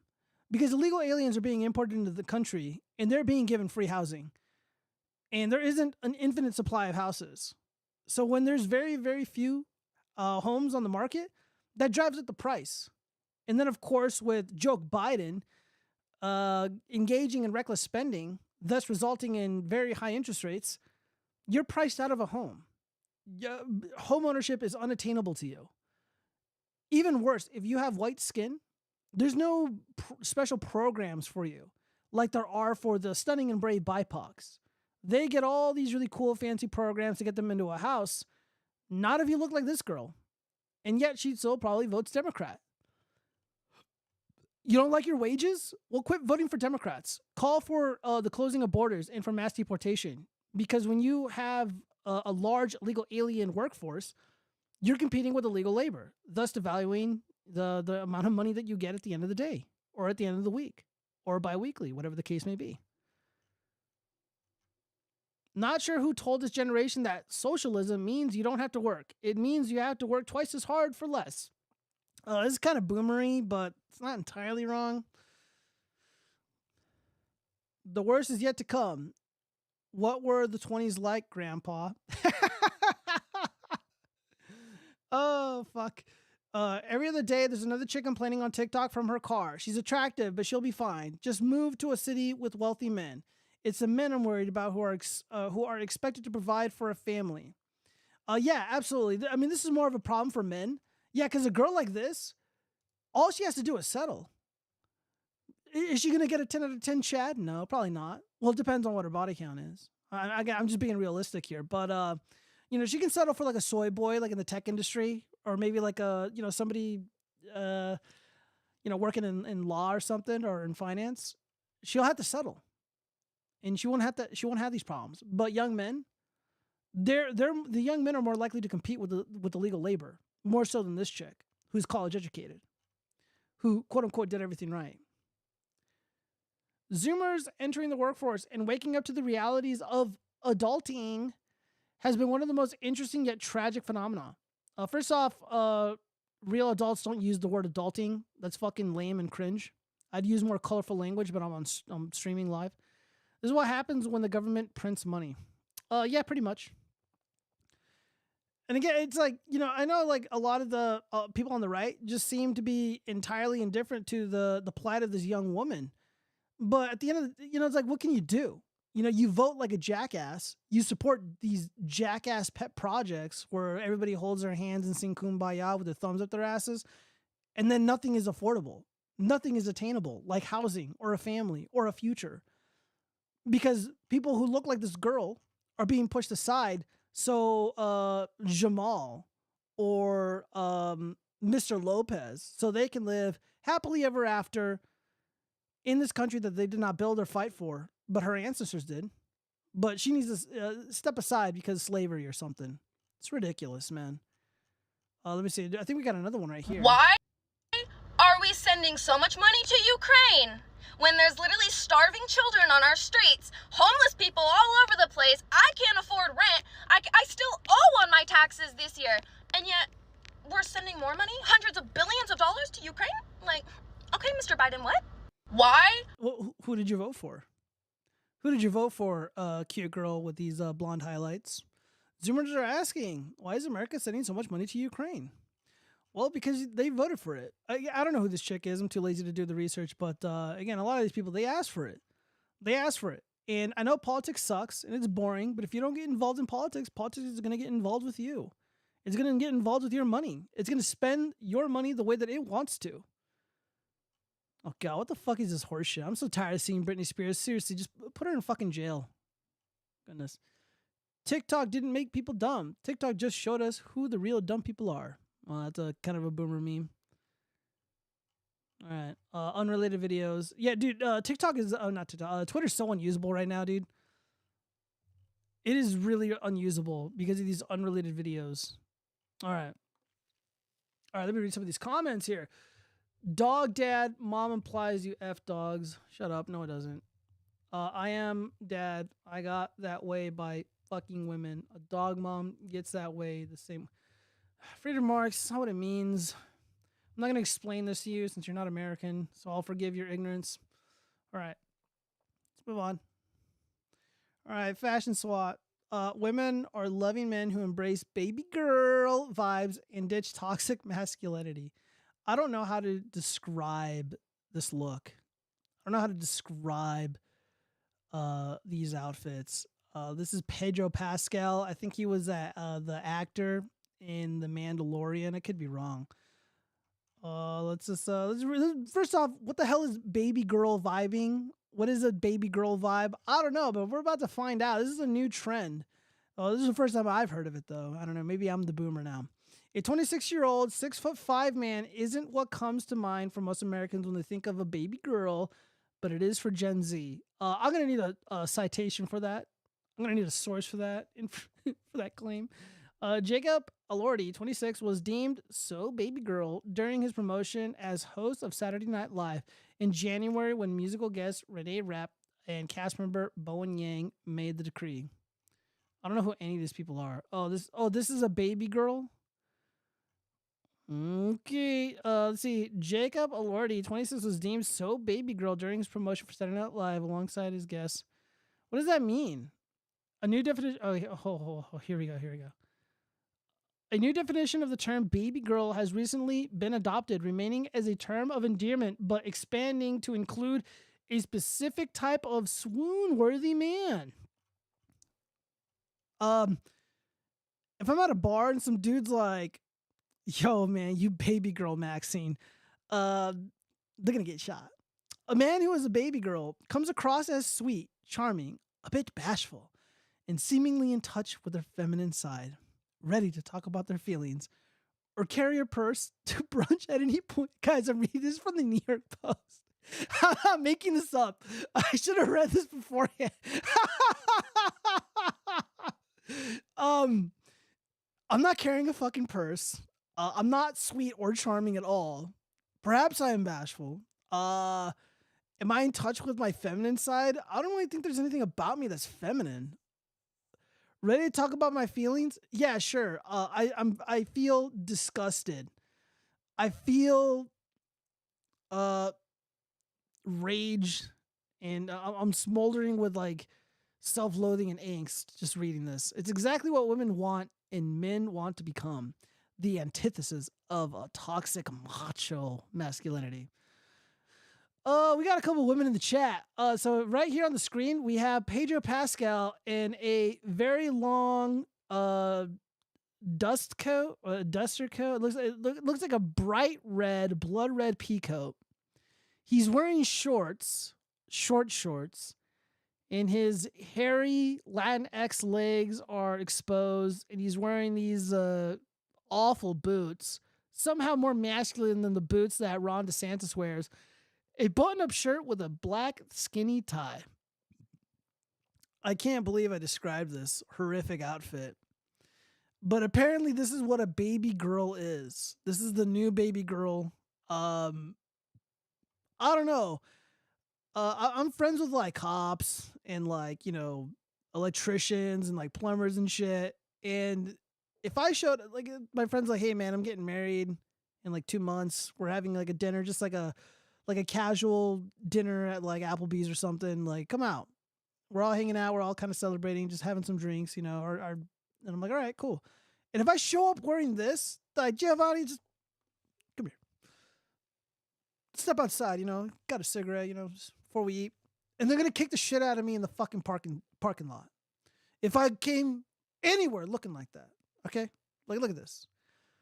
Baby girl Maxine, baby girl vibing.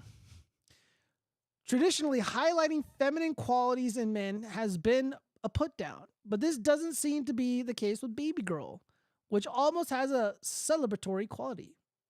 Kama I don't even know how to say this stupid name. A Columbia University educated sexuality expert told the Post. Yeah, I don't think you need an expert in sexuality. All right. For one, Gen Z is much more fluid when it comes to gender and sexuality. Oh, God. Let me see. Well, I need more explanations. I think okay, here we go. I think the definition of what is masculine is changing. Adam Cohen, director of Talk. I don't even know how to say these things. I'm so retarded. Told the Post, some traditional norms are shifting. Masculinity today is not about being a tough guy, but about being honest, respectful, protective, and emotionally expressive. About 31% of men have actively changed their behavior to become more vulnerable and open with people they are dating, according to Bumble's 2024 Dating Trends Report. Yeah, and how's that working out? How's that working out for men? Remember, we've watched so many videos of men crying, weeping, complaining online, being emotional, being vulnerable, right? And those dudes are getting their hearts broken. The stoic, toxic, masculine Chad, he doesn't have these problems. This is a psyop. I'm calling shenanigans. Men are now more comfortable showing who they are emotionally, their authentic selves, and letting their personality shine through instead of putting up barriers or worrying about being too emotionally expressive, Coing noted. And for a quarter of men, 25% globally, this newfound openness has had a positive impact on their emotional state, Bumble reported. So only 25% of men have found it beneficial to be a baby girl. Only 25. So the vast majority who I guess try to engage in this like sensitive new age guy shit, it's not really working out so well for them. Perhaps this is terrible advice and they shouldn't be listening to Pedro Pascal's I don't know, fashion expert or fashion guru or their mom or whoever's dressing them up to send them out onto the red carpet. The fuck is this? Ugh. Let's see. Timothy Chalamet, this guy. I guess he's a baby girl now too. About 31% of American men shared that they have actively changed their behavior to become more vulnerable and open with people they are dating, according to Bumble's 2024 dating trends. Okay, just read that already. While this change has helped men themselves, it's also been spurred by women's increased independence and well-being. Women today are outpacing men in graduating from college and buying homes, are out-earning men in several states, and freezing their eggs to take the pressure off of rushing into parenthood. Disgusting trend. Women are fiercely independent. Women don't need men. So I think that women have priorities that are better for them, Coing stated. It used to be that the connotation of masculine was you can be a tough guy, a protector physically, and I think that the concept of like an emotional protector being there for you is something that's become more important than just someone's physical presence. I don't know. I don't know. Like, if I was like a woman, I don't think somebody who was a baby girl would like bring a lot of emotional comfort to my life or emotional stability. The majority, 87% of people on Bumble, agreed that kindness is now the most important quality. The global report found. That has always been a thing. Unfortunately, in the dating world, especially among the red pill channels, they're highlighting like the worst of women. And women dating coaches are also highlighting the worst of men. So this doesn't surprise me that the majority of people who are engaged in dating would want who they would seek kindness. They would look for kindness. That's on the top list of things that they see in a partner or that they want in a partner is kindness. That's not really surprising. But that really doesn't have anything to do with the fucking baby girl outfits. The fuck is this? Ugh. All right. We're almost done here. The overarching theme is that our rigid gender boxes and stereotypes are damaging and repressive. Told the Post. The men I speak to who have found their deepest self-love and acceptance are those who have leaned into their vulnerability, their humanness, and their need for intimacy, not just sex. Intimacy, yeah, we used to call that romance, and seeking romance is not a bad thing. I don't know. All of this seems very, very manufactured. This seems like a psyop. This is disaster. Guys, this is fashion SWAT. We went from fashion SWAT to just straight into dating. All right. Well, what else do we have here? Oh, okay. I guess I got to dive into the dating shit right now. Hold on. Let me see. If I'm a simp for anyone, it ain't gonna be her. Just stating facts, but guess I brought. Whoa, hold up, bro.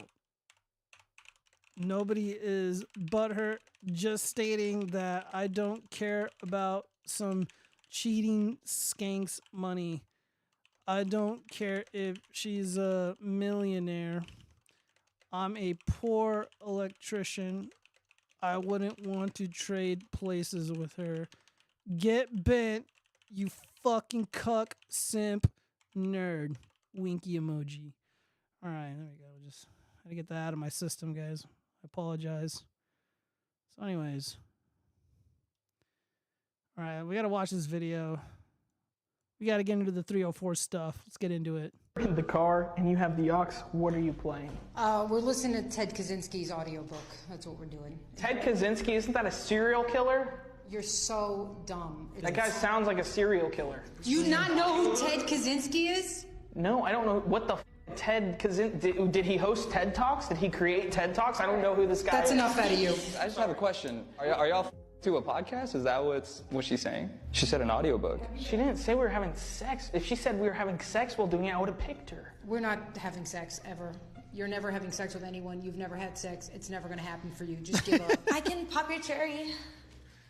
I can peg you. That's crazy, because I've gotten offers from girls with fatter asses than yours. Oh my God, you obese chicks! Wow, it's so exciting! You're from the Bronx, you ain't got no ass. Hey, someone get a security guard in here after this. Who are we eliminating? Contestant 5, get out of here. You are irking me. Oh my God. Bro, you are so pasty. You're wearing fish sandals? You're gonna show up looking like a gamer who's never talked to a woman in her life. Yeah, I've played games. Yeah, I'm in the top 10% of every single video game I've played. I climbed to the top ladders. And you know what they have? Gamer hands. Bro, I think I'm a fucking virgin just like listening to this dude speak now. I'm a certified I'm a virgin, yo. Why you're unsatisfied and you're above 30 years old and you're hard stuck in life. You're gonna live your whole life alone. What are you talking about, bro? You look like you've never even grown facial hair in your life. I shave every day. Yeah, dude, that's an L for the chick and the fake pink hair. Again, I generally shave. Well, right now I got pubes on my face. That'll change soon enough. But yeah, she lost points for that. Shave for the act of pretending. Because I served this country and I got habits.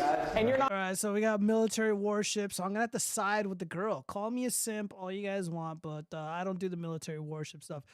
I choose the chicks over military warship. Sorry, virgin dude.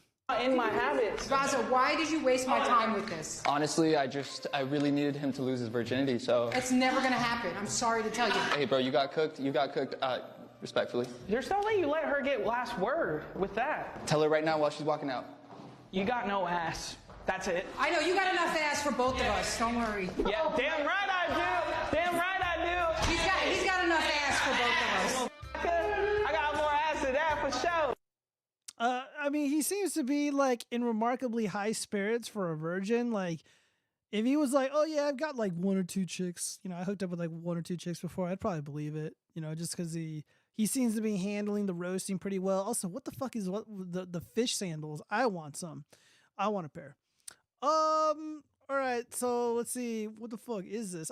Zombie, I don't know. That should have been me, not him. I know, right? Who left pubes on your face? I left the pubes on my face. They're my pubes, zombie. Okay. All right, well, moving on. Next 3 or 4 thing. Oh, shit, I gotta refresh this? Oh, dude, that looks like a little swastika down there. So unmute the tab. Friend, who I've been with for 8 years, cheating on me. Her family. Oh, I found a naughty video of my girlfriend, who I've been with for 8 years, cheating on me. Her family, our friends, and the cybercrime police are now involved. Almost 3 weeks ago, a good friend of mine, Alex, and an acquaintance, Mike, got a hold of a video of my girlfriend, Jamie, screwing another man. Mike found this browsing through adult sites with niche themes and by chance, recognized Jamie. I got into contact with Alex about it where both of them told me about the infidelity. When Alex and Mike told me of the infidelity, I was in shock and numb. I couldn't really say anything until I saw the video where I proceeded to puke my guts out. I couldn't even sit through a minute of it. The fact that it was edited to go straight into the action with Jamie's face clearly visible didn't help at all. We drove Mike home and Alex had a good sense to force me to spend the night at his place, rather than go home where I share an apartment with Jamie with no idea how that would end. We shared some beers mostly in silence. Alex tried to make me open up on how I felt about Jamie's infidelity, but I was just numb. I didn't. Bro, why would you ask your friends? Like, yeah, dude, you just saw the woman that you love, the mother of your children, the love of your life, with a fat dick in her cunt. Like, dude, how do you think he's gonna feel, man? Why would you ask? What a terrible friend. Didn't know what I felt and told him so. I felt like wading through water with no thought in mind other than what was in front of me. Alex didn't push anymore and I passed out some time later. When I woke up, I recovered enough sense to realize that our relationship was most likely over. I go straight home by public transport, most likely brooding and looking pissed. I wonder what the other passengers thought when they saw me looking like shit while trying to emulate Batman. I get home and catch her getting ready to go out, asked me where I was and why I didn't contact her. I don't bother answering and just told her we needed to talk. We sit down facing each other on our kitchen table that we built from scratch in my grandfather's farm and that random thought pretty much broke the dam. A lot of stuff happened. A lot of harsh words were said, accusations, and blame. Too many details to describe, but essentially, I immediately broke down in tears and asked her how the heck she could ruin this relationship we worked so hard on. All right, dude, first off, you don't cry in front of the Mexicans, and you don't cry in front of women. It's a terrible idea.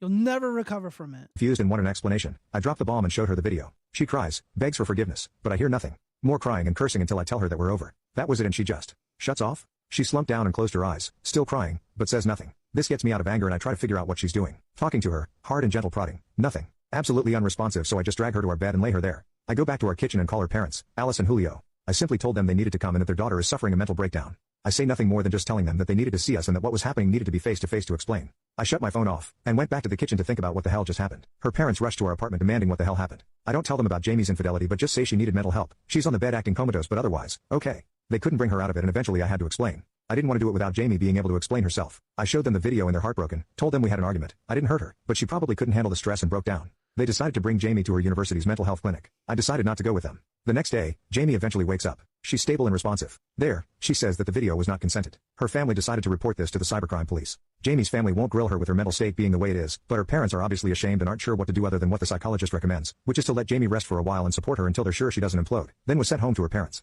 This was all relayed to me by her older sister, Jackie, who's trying to be the mediator. She asked me if I really was going to end the relationship. I responded saying that I'm not sure if we can even salvage it. 2 days later, Jamie's parents asked me to visit them for a talk. I agree and go the next day. Jamie's parents and her older sister are present. We go to their living room and sit down. They look sad and tired and I felt the same. Jamie will be the last topic of our talk. First is me. They wanted my parents to be involved. I feel disrespected as we're already adults. Plus my father and I are tense but I relent as I'm already tired and a bit out of my depth. Marriage was in discussion in the past after all. Finally, we talk about Jamie. She's stuck in her room, miserable and ashamed, otherwise, okay. She'll stay with her parents for now. When she's needed by the police she can stay with Jackie in a hotel. They understand that I needed space. They've submitted a report to our cities. They live about 2 hours away in the suburbs. Cybercrime office. I'm needed for the investigation. I explained that I wasn't the one who found the video, but I'll try to get Mike involved. They apologize for Jamie, but I tell them she's the one who needed to apologize and that they shouldn't baby her. They agree but beg me not to argue right now since Jamie may relapse. They explain her psychologist's assessment. Spontaneous nervous breakdown, no history of mental illness, concluded to be caused by accumulated stress from her studies and acute stress reaction from our argument. She needs rest in a safe environment. Psych almost called the police on me but they convinced them not to and with no physical trauma observed, gave up.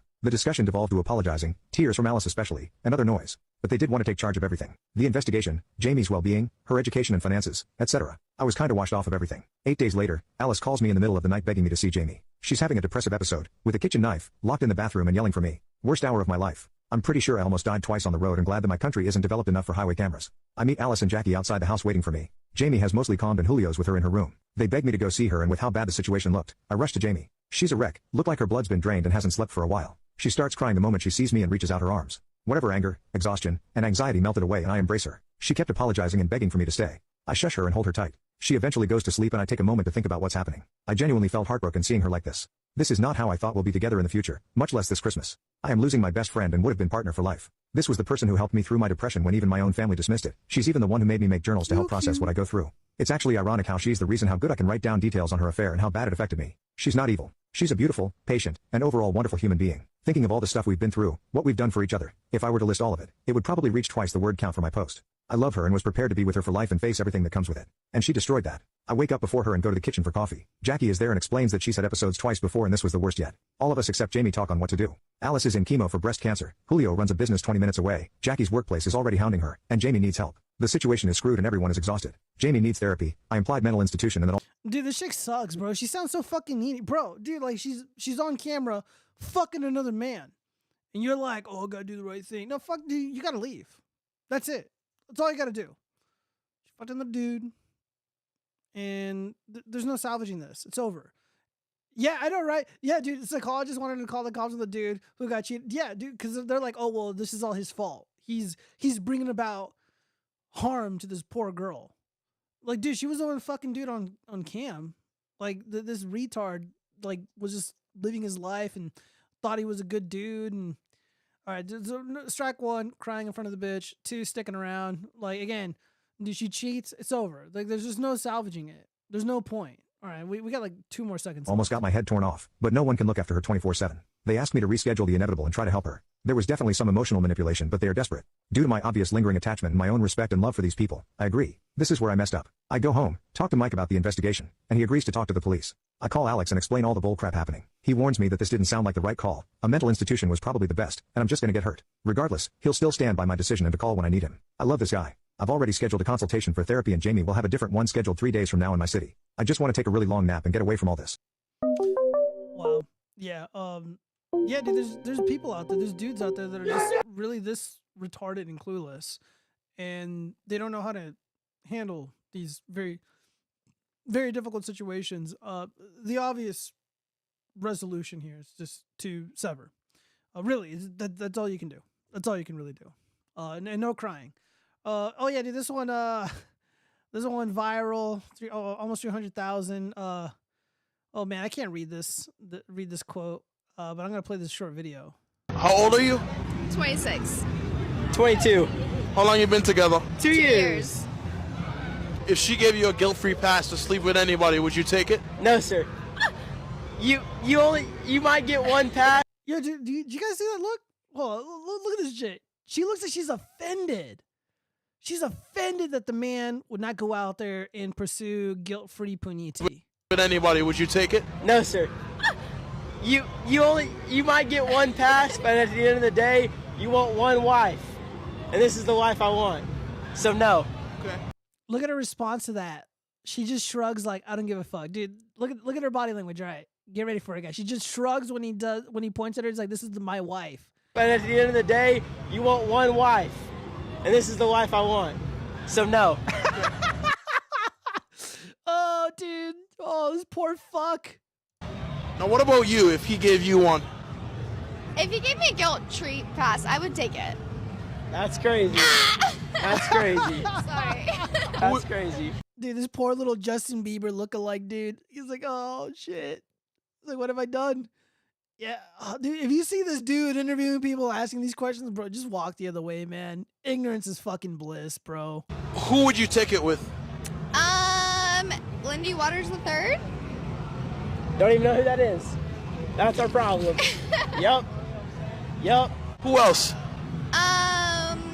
Barry Sanders. I'm in love with him. Now, what do you think those men have over your men? They're professional athletes. That's crazy. Hey. Black or white? One is Native American and one's black. But do you think that any of those guys would go for you? Junior would. That's crazy. Hey, at the end of the day, it's whatever. Whatever. At the end of the day, I don't care. Oh, fuck, man. That was hard to watch. Ooh. Oh, man, it is so over. Yeah, drop her off at home, and I would delete that phone number and block her on all the socials and kind of just disappear, you know, like disco music, never to come back. Let's read some of the comments here. This video is less about interracial relationships and more about the general degradation of society and morals. It could be about both. The two things are intimately related. No comment. He should dump her immediately. She purposely humiliated him in public. Terrible partner, and everyone knows it now. Yeah, if a woman that you're like with is like willing to humiliate you like this, yeah, I don't know. Like I'm a strict monogamous, and if I'm like in a serious committed relationship, and this guy were to ask me if your girl was like, "Yo, you get a cheat pass," I'd be like, "Yeah, no thanks. I'm not really interested in that shit. I don't want the trouble." And if she said, "Oh yeah, I take it," I mean, dude, that's a fucking test, bro. I mean, relationships are tested all the time. All the time. If a dude brings a girl out, you know, like a friend gathering or something, and that's a test. How is she going to act in front of your friends? If she acts like a jackass, that relationship isn't going to, you know, last. So she's out in public with this dude. He's got his arm around her, holding her real close. He does a little beta boy lean. Like if we were to produce the little green lines, the young man would not pass the test. It's really unfortunate. He would not pass the test. But it's not surprising. I mean, if you go by the philosophy of the green lines, I mean, it's very telling that this is exactly how this relationship would turn out. She would take a cheat pass and he would reject it. I think he's just naive. Let's see some of the comments. Get rid of her. Gross. The ISIS papers mindset mentality. This just shows how weak and pathetic they are. They need to latch onto someone else's accomplishments. They want to marry up because they think they're inferior and seek validation, approval from the predominant class they hate. Oh, fuck. Who said it? What the fuck? Don't beat and discipline your girlfriend, they said. Disavow, Greekoid, disavow. This is kind of heartbreaking. Yeah, it is kind of heartbreaking. It's kind of sad because like I see this young dude and he's got this cute little girlfriend, and she looks like sweet and unassuming, but she's like for the streets, like literally. Let's see. Psychologists wanted to call the cops. Oh, yeah, I read that. Interracial relationships only work with majority male and minority female. Else problems occur. Disavow. God damn, Freedom Parks. This is literally nothing to do with Magic Americans. You just shoehorn that in there. I don't know about that. He's just trying to maintain his composure, but he knows as a man that it's done. Hope he ditched her after that. Yeah, and again, this is not an ugly lad. He's a relatively like attractive dude. You know, he's thin and decently dressed. He's got fitted clothing. I don't know about these sneakers. Would you take it? I mean, that's a fashion crime in and of itself. I mean, you're out in public. I don't know. They're both kind of dressed similarly, so maybe it's not a big deal. But yeah, this guy's not gonna have a problem. But he does have a cute little girlfriend here. But it sucks having to move on and start over. But dude, you might just have to, bro. That answer is unacceptable. In what context would that be acceptable? I mean, that's a genuine question. That's not like a fucking premise to a joke. Like, what in what world would that answer be acceptable? He needs to break up with her, Frosty says. Bro is already at the end of the day and doesn't know it. Yeah, dump that mud shark. I don't know what that means. What's a mud shark? Oh, fuck, dude. I can't read some of these. Oh, my God, dude. The comments are they're very, very hateful. Oh, shit. Disavow. Disavow. Let's see. Haha, yeah, you butt hurt. You wish. Winky face. All right, here we go. All right, well, we got to move on to the next video. Oh, shit. What is this? What is this horse shit? All right, it's only 26 seconds long. Let's see what this chick has to say. Adult star Astrid announces she's now celibate. Eye emojis, exclamation point. Is it too late for her? Question mark. Drama alert asks. I don't know. Let's find out. I'm about to share my biggest secret. So after what happened on Valentine's Day, which I really don't want to get into, and months of careful consideration, I'm announcing my full celibacy, like fully. And I know this might come as a big shock to some of you, but I just think it's the right decision. So I'll be resetting my body count down to 0, and I'll now be waiting till marriage. So you can all stop calling me a hoe. Thanks. Yeah, I don't think it works that way. So of course I chime in. Stupid woman. I'm celibate. Also stupid woman. Titties out. Look, I ain't complaining, but can we just be honest? Question mark. Yeah, no, seriously. Yeah, I don't. Has this? I don't really like talk to dudes about this kind of stuff, but like, does this work on people? It's like, oh no, bro, you don't understand. Yeah, never mind. My girlfriend took 20-inch schlong on video. She's not like that anymore. She's a totally different person now. She's celibate. She's saving herself for me and me only.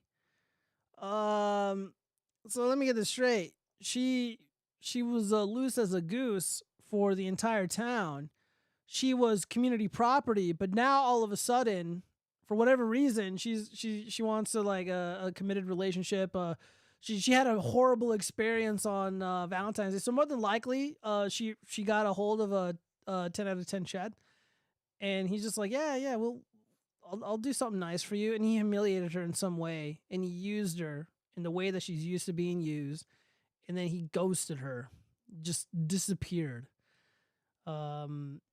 And now she's like, you know what? This is the way forward. I'm gonna go celibate. Never mind. There's countless hours of me getting plowed in the bum, in the mouth, in the punini. I think we're gonna see a trend of women doing this. They're gonna hold out, and to that I say, yeah, you're not worth it. I don't care how attractive she is. I don't care how big those titties are. I don't care what she promises to do to me once we're married. No. If you belong to the streets and you gave it up that easily, and then you're gonna hold back to the person that you claim that you love, that it just doesn't make a lot of sense to me.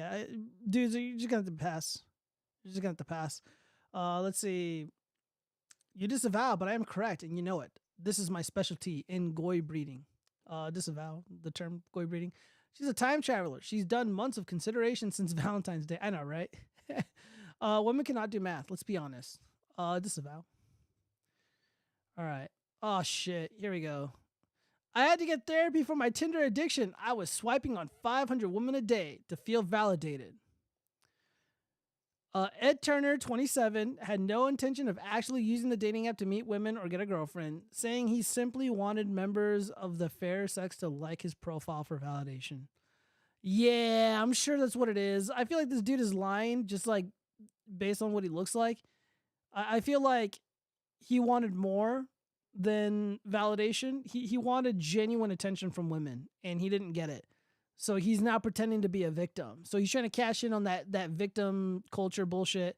He's like, oh, you don't understand. Like, I swear to God, I had OkCupid, I had Hinge, I had Tinder, I had Christian Mingle, I had JDate, and I didn't want to meet any of the women. I promise. I'm just addicted to swiping. I just wanted them to like the profile picture or whatever.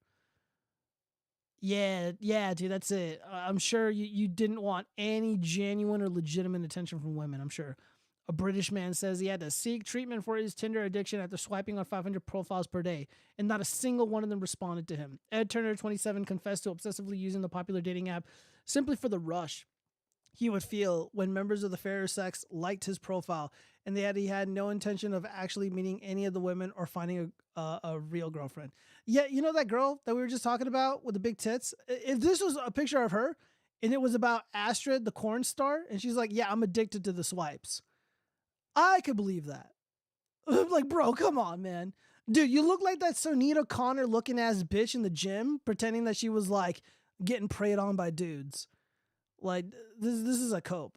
Like, for real. And I see right through it. You're not gonna fucking lie to me. Look at that. The beady little eyes and this little fucking shit-eating grin here. This half shit-eating grin. I'm not falling for that. If a person didn't respond to me or didn't message me in the first place, it would crush me. Okay, so it sounds like you've been crushed a million times. Turner told British publication iNews, I would get highs when I was getting a lot of matches with people that I found attractive, but it would always be followed by a crash because it's not sustainable. Yeah, like they weren't responding to you. Validation from others was the only thing keeping me going, he candidly added. Hooked on Tinder. Turner also downloaded dating apps Hinge and Bumble, swiping on every profile he could. Yeah, so this just reeks of desperation. There's better ways to get attention than doing this, especially for a guy who looks like this. Again, I just see through the lies. The Brit said he only matched with around 5% of the women, with even less starting a conversation with them. Again, I didn't read this article. I was just fucking spitballing. And look at that. I turned out to be 100% correct. Oh, predictable. All right, so let me read some of these comments here. New women turn 18 each day. World male population is going to tank soon. They cannot do math because holding out is a bad resulting choice. Yeah, probably. All right, well, I guess get all the help you need, Turner. If you want to turn that validation into something meaningful, you need to lose like 25 pounds. You need to get a different haircut. This haircut looks like shit. You need to shave. Get clothes that actually fits you. That would be a nice start. I'm trying to be nice here. All right, let's check on the polls really quick. All right. Oh my God, we're about to get 70%. Oh, we're at 64%. All right, guys. New metric. Sticky Haley went down 1 point. It's only going to get worse as the night goes on. Orange Man ascends. We may very well get 75%. I don't know if we're going to get to 80. I think 80 is a pipe dream. But we may very well get 75%. Brutal. Nimrata Haley is getting fucking ass blasted. Hilarious. Ew, who the fuck are these nerds? 10,000 people for Ron DeSanctus. Ron DeSanctimonious. These cucks. Chris Christie. 3,000 votes. Ram Swammy. Bro, at least go on Twitter and be like, yeah, don't vote for me. Vote for Trump. He's the golden boy. Ugh. Let me see. Friedrich Marx. How about don't seek femoid attention? Bro, did you see Turner, Mr. Turner, what he looked like? He's got nothing else. He's got nothing else but to look for the attention of a female. He's got nothing. All right. We got another video here. Let me see. How long is this? Oh, fuck. It's probably going to be short. Here, hold on.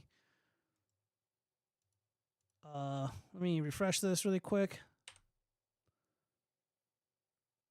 All right, pause. Need to unmute the tab. Oh, shit. Until after marriage. Now she wants to get back to. All right, I broke up with my ex-GF, because she didn't want to smash until after marriage. Now she wants to get back together, but told me she did it with someone else. Oh, that one fucking hurt. All right, I didn't get to finish listening to this, so we're going to listen to it together. Together but told me she did it with someone else. I, 23M, met my ex, let's call her Ellie, 21F, 3 years ago when we both lived on campus at university. After a few months, we got together, and for the most part, had a very happy relationship. The only issue we ever had was that my ex grew up in a very religious home. Her father is a pastor, and she has been open with her family that she does not share their faith. They weren't happy about it but accepted that she has to make her own choices on that. Nevertheless, I think some of that religious upbringing was still in her mind. I grew up in a different religion but was never very serious about it and am no longer religious. She told me very early on that she was pure, meaning she never did it with a guy before, and wanted to stay that way until she was married. It wasn't for religious reasons, as I mentioned she isn't religious, but she was very focused on not disappointing her dad. We did other intimate things, just never smashed. Personally, I never had much luck with girls growing up, and going into the relationship, I was going in as a guy who has never smashed, and to this day, I still haven't. Anyway, I was becoming more resentful of the fact that every guy I knew was doing the deed with their girlfriend but I wasn't. I couldn't understand why she didn't want to have a full intimate relationship, though of course, I never pressured her about it.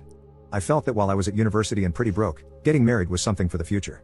Last year, while I was in my last year of classes and she was working in her first professional job, she was talking a lot about all these successful guys she met at work, and it made me feel lesser as a person because I was still a broke university student. Coupled with her still not wanting a full intimate relationship, it made those resentful feelings grow stronger. We had some arguments about it, and after a while, I felt that I should end the relationship as we wanted different things and our lives were on different paths. It was awful, she was crying a lot, and I felt terrible afterwards. Anyway, it has been nearly 6 months since we broke up. We haven't been in touch at all for most of that time, and I have not been involved with anyone else as I was 100% focused on finishing my degree. I have finally finished university and I am about to start my first professional job, and she recently got in touch again and asked to meet up. I was hesitant but decided we had so much good history that I should hear her out. She told me she's been missing me terribly these past 6 months, that she thinks she wants to get back together and is open to having a more intimate relationship now. I asked her, why now? What changed? And she looked uncomfortable. After a little prying, she said she had a short-term fling with one of the older guys at work while we were broken up, which of course was fine as she wasn't my girlfriend anymore. She said, no, that's not fine, dude. That's not fine, you fucking cuck. Oh my god, dude. He persisted with her until she started smashing with him, and she ended it with him recently. She was clear that it was consensual but that the guy was— No, that's a lie. He ended it with her. That's more than likely what happened. Was very persistent with her. I was gutted. I couldn't understand why she'd make me wait all those years but was fine doing it with some new guy she'd only been seeing a short time. Because you're a bitch, dude. All right, so there's a lot going on here, but let's break this down really quickly. She is not religious, so her maintaining her purity wasn't a religious thing. She was probably waiting for like a chat, or she was giving this guy the opportunity to at least become a man, and he couldn't seal the deal. He gave it away. He had resentment, jealousy, angst in his heart, in his soul. Dude, women can smell that a mile away. And it's very unattractive. She was not attracted to this guy. This guy is a loser. And as soon as he fucks off, because allegedly he broke it off with her, she bangs one of the successful dudes at work. So it wasn't about purity, dude. She didn't give a fuck about the purity. This guy was lied to, and he's a dumbass. Yeah, now he's all bitter about it. I asked if the reason she was open to having a more intimate relationship now is because she wasn't pure like she had previously described, and she said yes. To that, I asked her to give me some space so I could process all of this. I'm conflicted. I have missed her a lot and still have strong feelings for her, but at the same time, it feels like I was strung along for years. It's hard to put my finger on why I don't want to take her back. Everything logically makes sense for us to Yeah, because she's calling you a bitch, dude. She's calling you a lesser man. She's calling you a beta. Get back together. I'd even I mean, not using those words exactly, but that's literally what she's saying. Get to finally have the relationship I was looking for with her, but I feel awful about this entire thing and don't want to ignore those feelings. Edit. She's not some evil manipulative villain, at all. I would never have been with anyone like that. She's still the funny, smart, charming, beautiful girl I always knew, and any guy would be lucky. Yeah, but another dude put his fat cock in that puniti before you did, and you were both virgins. That was for you, bro. But you fucked up, man. You couldn't seal the deal. To have her. I would be too, if I could handle the baggage here, but I'm thinking I probably can't, and a clean break is the way to go. Though she may regret the relationship with the other man, it's not my business as she was a single woman and we were broken up. Yeah, dude, the words of a wimp, dude. The wimpy boy, weasel boy behavior. I wasn't ever expecting to hear from her again. Really, this whole situation is very surprising to me. Update 1. Last weekend, I was on a weekend camping trip with my friends, completely removed from technology. It was so nice to be in nature, to do some bushwalks with friends and decompress. It felt good to talk about. You're using words like decompress. That's why she hopped on another dude's cock. About the Ellie situation with my mates around the campfire. Most of them knew Ellie pretty well from our years together, and they had a range of views, just like the commenters on my previous post. One great question a friend had was whether or not I would have ever decided to reach out to take Ellie back if she never reached out to me first, and the answer is no. That made it so obvious to me, and helped cut through a lot of the confusion going on. I was being too passive in this situation and needed to do what I wanted, not just react to what Ellie wanted. Yes, be assertive. Be a leader. Dude, you're not a leader, bro. AC writes, no hymen, no diamond. Yeah, precisely. Especially if that was the initial arrangement, and then that arrangement kind of like, broke off. I don't know. Let me shit on your cupcake. Now eat it. The soy men life. I know. Yeah, let me take a fat shit on that cupcake. Time I was on the way home, I had decided not to get back together with her, but that was a moot point anyway. When I was driving home and got a mobile signal again, the network delivered a bunch of messages from Ellie all at once. She said she was wrong to ask me to get back together, and that she's back with Tim, the older coworker. Yeah, dude, because she can sense that you're hesitant, bro. You weren't fucking ready. She can sense that you're weak, dude. By the way, this is the first time hearing this video. And, dude, I'm on a fucking roll tonight. Jesus. Yeah, of course she goes back to Tim, Big Dick Tim. She also texted that the thing with Tim is more serious than she let on previously. If you remember. Yeah, dude, she lied to you. Okay, predictable. She called it a short-term fling before.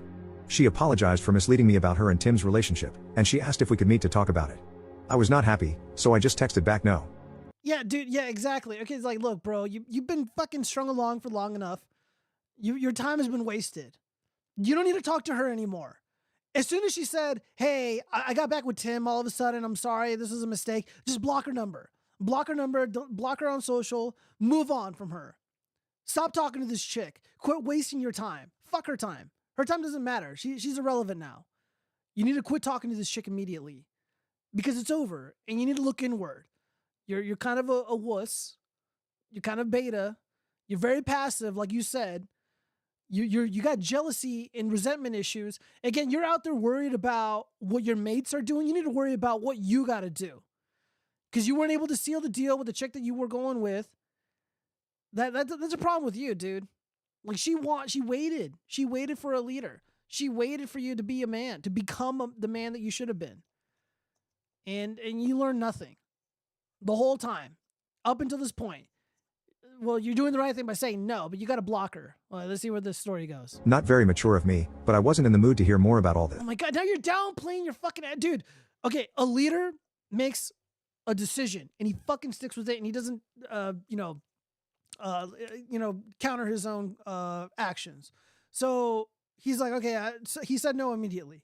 His gut reaction was saying, no, I don't want to get back with you. I don't want to talk with you, or not get back. I don't want to talk with you about the situation. It's over.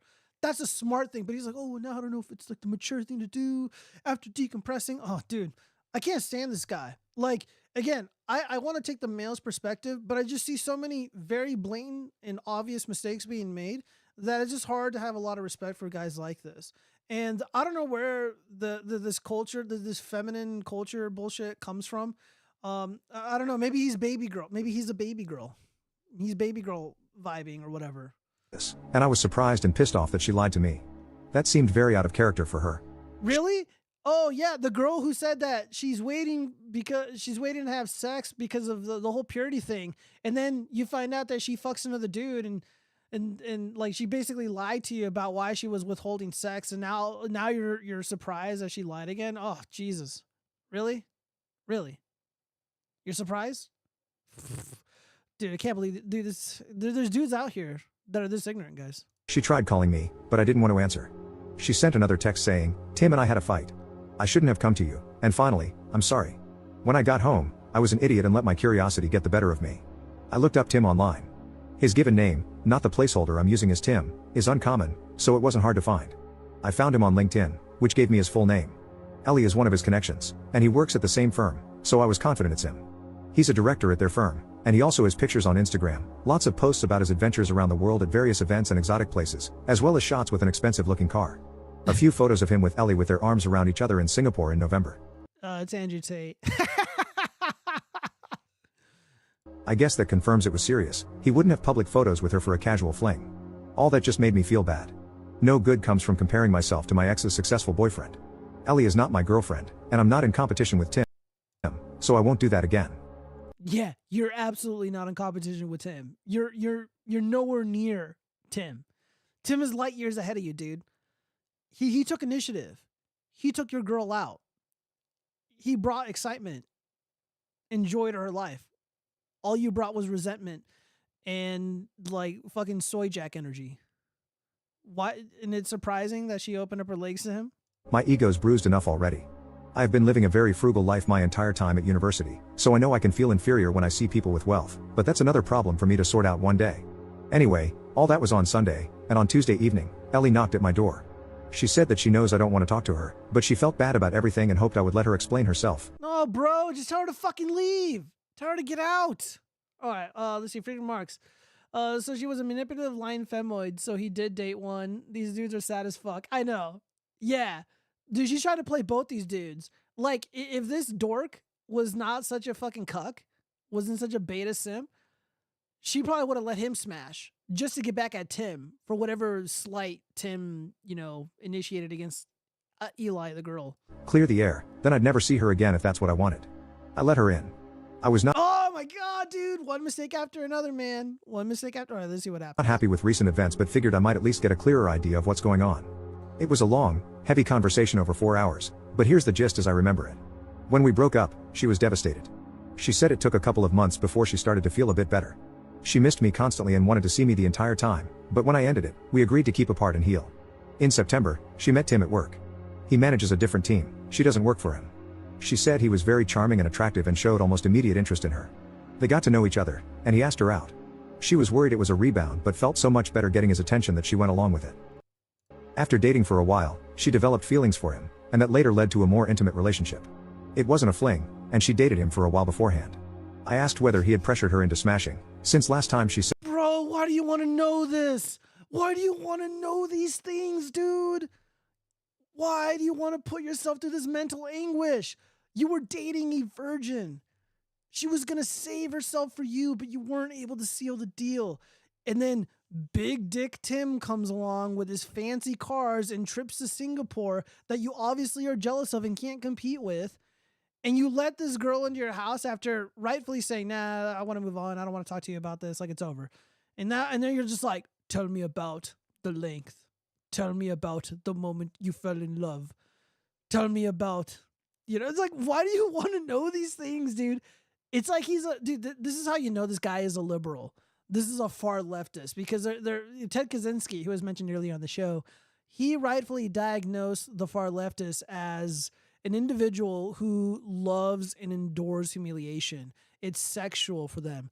It wouldn't surprise me if this Redditor, this Reddit nerd, this Reddit simp, was getting sexual satisfaction from the humiliation of being replaced by a dude with more money, more attractive, probably a bigger dick, nicer car, better job, just everything. He's everything that he's not. And he enjoys this. He's a masochist.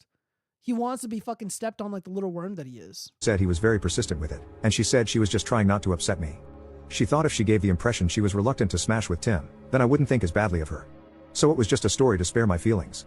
I told her it just made Yeah, because you're fragile, dude. You're weak. me worried she had been forced to do so. She looked shocked at that and Okay, what if Tim forced himself on your ex-girlfriend? What are you gonna do, tough guy?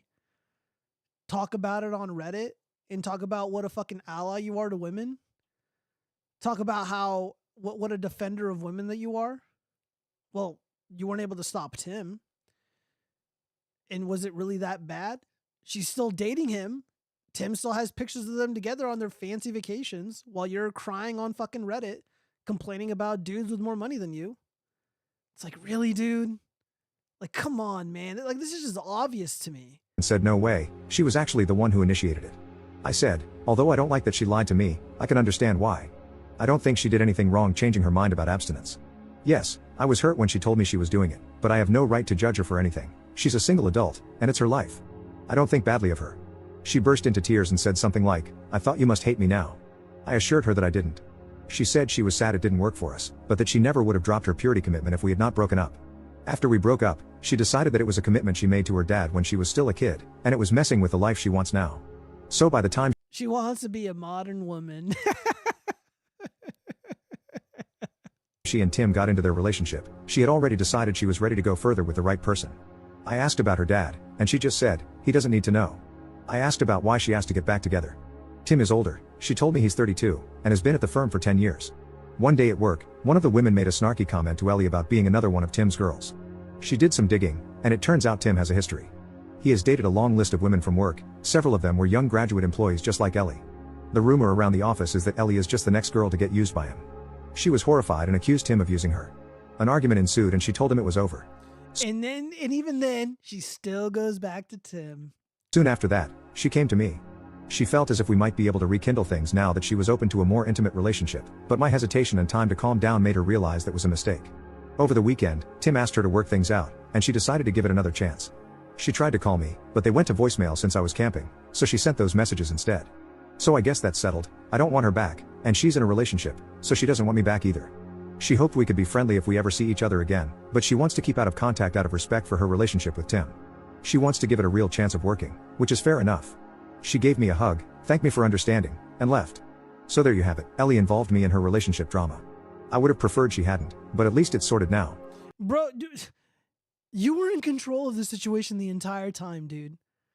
A real man would have been in control the entire time. This wouldn't have, dude, if first off, I would never be in this situation, but if I was in this, if I put myself in his shoes, yeah, I certainly would just be like, no, like it's over. I would sort myself out and not worry about Ellie. I'm glad I paid attention to my feelings and took time out to consider things, as it could have been very messy if I had taken her back. Trusting my gut has been the biggest lesson for me in all this. I still care for her despite recent events. It seems like she is dealing with a lot of complicated things between her new relationship and work gossip. I wish her well and hope she will be happy, whether it's with Tim or not. She was my first love, and I expect I'll always have warm memories of her. But I am clear now that I don't want her back. She is my past, and I want to look forward. I can now focus on launching my new career with no distractions. I've worked so hard for so long to get here. My new job starts on Monday, and I'll be earning much better money. I'm open to finding someone new, but that is way down my priority list. I'm not going to actively pursue that anytime soon. Edit. Okay, you've all convinced me. Today I blocked Ellie on everything. Since we agreed not to be in touch again, that shouldn't matter, but if she doesn't stick to that agreement, then it won't be easy for her to contact me again. I thought it was a petty thing to block someone, but in this case, you've convinced me that it's a way to take control of the situation. Okay, so whoever was in that comment section thread suggesting to block, kudos to you. It wasn't me because I'm banned on Reddit. I'm universally banned on the entire site. That would have been the right thing. Dude, you should have done that ages ago, bro. Ages ago. I know you allegedly initiated the breakup first, but after the fact, after you found out, she broke the whole purity bullshit nonsense, and it was just, once you found that out, dude, like you gotta move on. Block her. Move on. With luck, I won't hear from her again, and if I do, like if she knocks on the door, I'll remind her of our agreement and shut her off. Time to stop being passive and take charge of my life, a life Ellie will not be part of. I broke up with my— Alright, well, that was, man, that was really fucking hard to listen to, man. I mean, it's really sad, and it's like, it's sad, you want to reach out, you want to, get people to not make these obvious mistakes, these really simple mistakes, but, this is like the average modern man, the average modern male, the new male, the snag, sensitive new age guy. He's talking about decompressing and all this other fruity shit. Like, who's got time for it, man? Let's see. He needs to know, so he will know what the femboid is, why they are for the streets. I hate her, the dude, and Tim. Yeah, all the people in the story suck. They all suck, and I mean the girl probably more so than everybody else. Like Tim is like the Chad, right? So Tim is doing what Tim is supposed to do. So maybe he's like the least guilty in the story. The girl is legit manipulating everybody. She's trying to double dip. She's taking advantage of chaos. She's manipulating both of these dudes. And she knows what she's doing. A real man is a slave to femoids. Don't be a man, be a person. All right, that sounds like some commie horse shit. Disavow, by the way. All right, what else do we got here? Oh, fuck, another one of these? 15 minutes? We're not doing that. It's way too fucking long. All right. We got a few of these short stories. Let's see. Ex-husband of 61 million euro millions winner has cheeky message for his former wife. You shouldn't have a single message for your wife, your ex-wife. Just let it go. Exes are exes for a reason. You win all this money. Let him be. You wanna invoke your former wife? Dangle this money that you won in front of her? You know, scorned women, they go after and like kill their ex-husbands and shit all the time. Like you just increase the probability of that happening. Well, anyways, let's see what message he has for his ex-wife. The ex-hubby of Euro Millions winner Debbie Natal has joked she can donate some to me if she likes. Paul Ridge had not seen his ex-wife for 30 years until a woman who looked familiar appeared on the news brandishing a check for 61 million euros. They wed in a register office in 1992, but Paul claims they split within weeks. Yikes. Now the delivery driver and current wife, Paula, 57, have wished the jackpot winners all the best and said there are no hard feelings. I would hope not. 30 years is a long time. And Paul, 67, joked she can donate some of her winnings to me if she likes, but I'd be very grateful. Debbie and husband Richard were celebrating the 30th wedding anniversary in the Canary Islands when they realized they'd bagged the jackpot. The pair flew home to confirm the win before taking the entire family out for a fry-up breakfast to celebrate. Speaking of the moment, he saw news of his ex's win. Paul of Cone LINQS said, it looks, it mentioned Cone. It looked at the photo, or I looked at the photo and said, she looks slightly familiar. She looked a lot different, but she did look slightly familiar. Paul was a club DJ, age 35, when he met Debbie, who was 13 years younger. Oh, I thought he was going to say 13 years old. I'm like, what the fuck? They wed after a whirlwind romance, but the relationship quickly fizzled out. All right, so what did she say? Hold up. Meanwhile, accountant Richard and Debbie, who works for the civil engineering firm, plan to retire early and buy a second home in Portugal to spend more time with their 2 girls and 3 granddaughters. They've already splashed out on a new BMW X50 X5. Ew, gross. Debbie's dad, John, 74, has spoken how she waited to tell him about the huge win.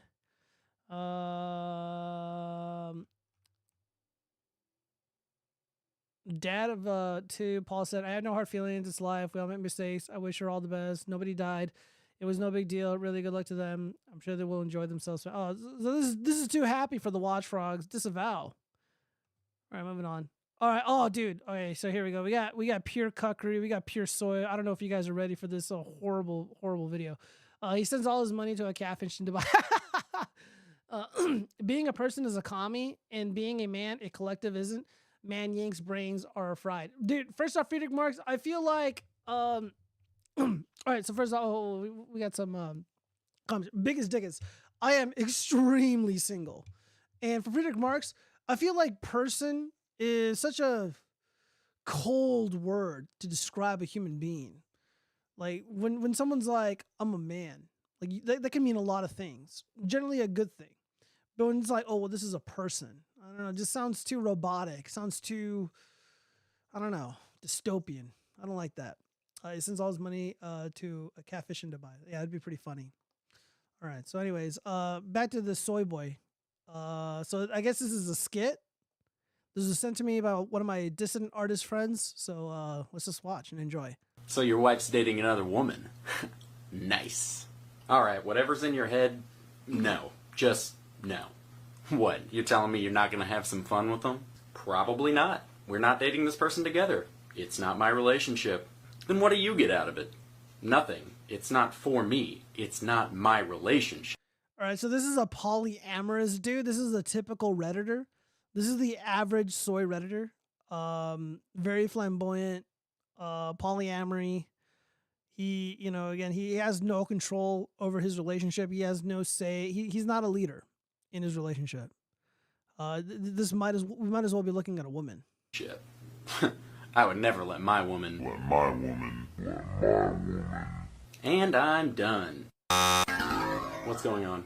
Ooh, unfortunately that means you have lost this round of Talk to a Douchebag About Polyamory. You had to keep up a conversation for 1 minute and you made it about 25 seconds.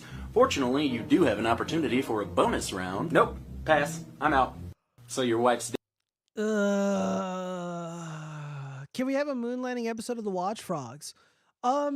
You know, I really do. That would be a lot of fun to gather all like the evidence that I could, all my best arguments, because you know, it's been getting really spicy in my personal Discord channel about the moon landing, and you know what? It's just like, look, I denied the moon landing as a joke initially, but it spiraled out of control merely because, you know, just the facts are on my side and people don't like being confronted with the really harsh realities. Like the government has been lying to us for a very long time.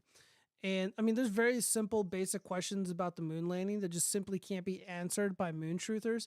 And this just like melts their brains. You know, really simple stuff like, hey, who filmed the fucking moon lander taking off from the moon and going back to Earth or whatever? And they don't really know, like the comments on the YouTube channel, they're just like, oh, dude, they left behind somebody on the moon. Yeah, it's a possibility, or more likely that it's just all fake and made up. Yeah, I mean, a lot of people, I mean, I'm like legit, I know some normies, just regular working class people, they got families and stuff, and they're denying the moon landing. They're having questions about prevailing narratives by this illegitimate regime. And I think it's an interesting thing. And I think it's a good thing. I think people, even if it's like wacky stuff, I think people should just honestly ask questions about the things that are being told to them, things that are being communicated to them. And again, if someone has nothing to hide, they should be able to answer them. Like I'm an open book. Again, I'm a firearm technician. And, you know, if I'm like wielding a firearm around or whatever, and I'm talking about it in a video, I'll go in the comment section and I can answer pretty much all the questions that are thrown at me. But if you got these NASA douchebags, these so-called astronauts that claim that they were on the moon, and they can't even swear with the right hand up on a Bible that they were on the moon for whatever reason, even when they're being dangled $5,000 in their face and they're just unable to do it, that's really suspicious to me. That's really, and then just like seeing this insane reaction. The first time I ever saw a very hostile reaction to moon landing denialism was with Joe Rogan, back when like Joe Rogan was actually like funny and edgy, and all these fucking douchebag scientists, all these heterodox thinkers like Neil deGrasse Tyson and all these other fruitcakes, they came out and they were just like bombarding Joe Rogan with all this like moon truther propaganda. And like Joe Rogan is generally kind of like, he like goes along to get along, you know, he doesn't want to like fight with people and shit. He doesn't want to be super contentious when he has guests on his podcast. And he eventually just like, oh yeah, maybe I was wrong. But like deep down, I know he doesn't believe it. I know he doesn't believe it. All right. So what else do we got here? I think we got a few more. Oh shit. We got Hoax Hate. Oh God. Yeah. All right, guys. From Essence Magazine. White teen girls kicked out of Sephora store for allegedly using makeup testers for blackface. So for those who don't know, Sephora is a store where they sell very overpriced makeup for women. I would know a lot of the girls that I've dated, they take me there, or they demand I buy them stuff from there. So fucking hate that I know that. Anyways, in a viral TikTok video, the girls can be seen trying makeup testers at Sephora with two covering their faces with cosmetics meant for darker skin tones while is giggling and making animal sounds.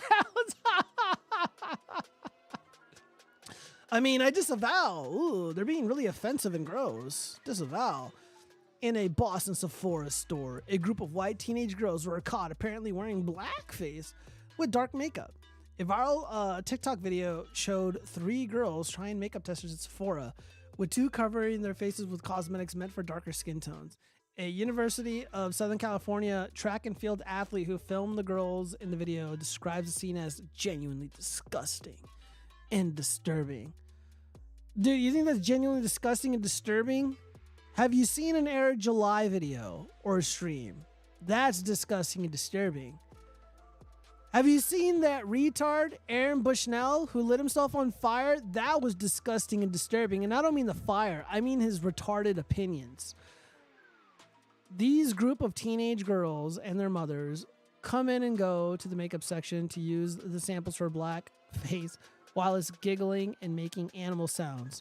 Ajora wrote in the video's caption, in the video, a Sephora employee can be seen confronting an adult accompanying the group of minors who were walking around the store giggling and wearing blackface. Article continues after video. Okay, so I don't see a video here.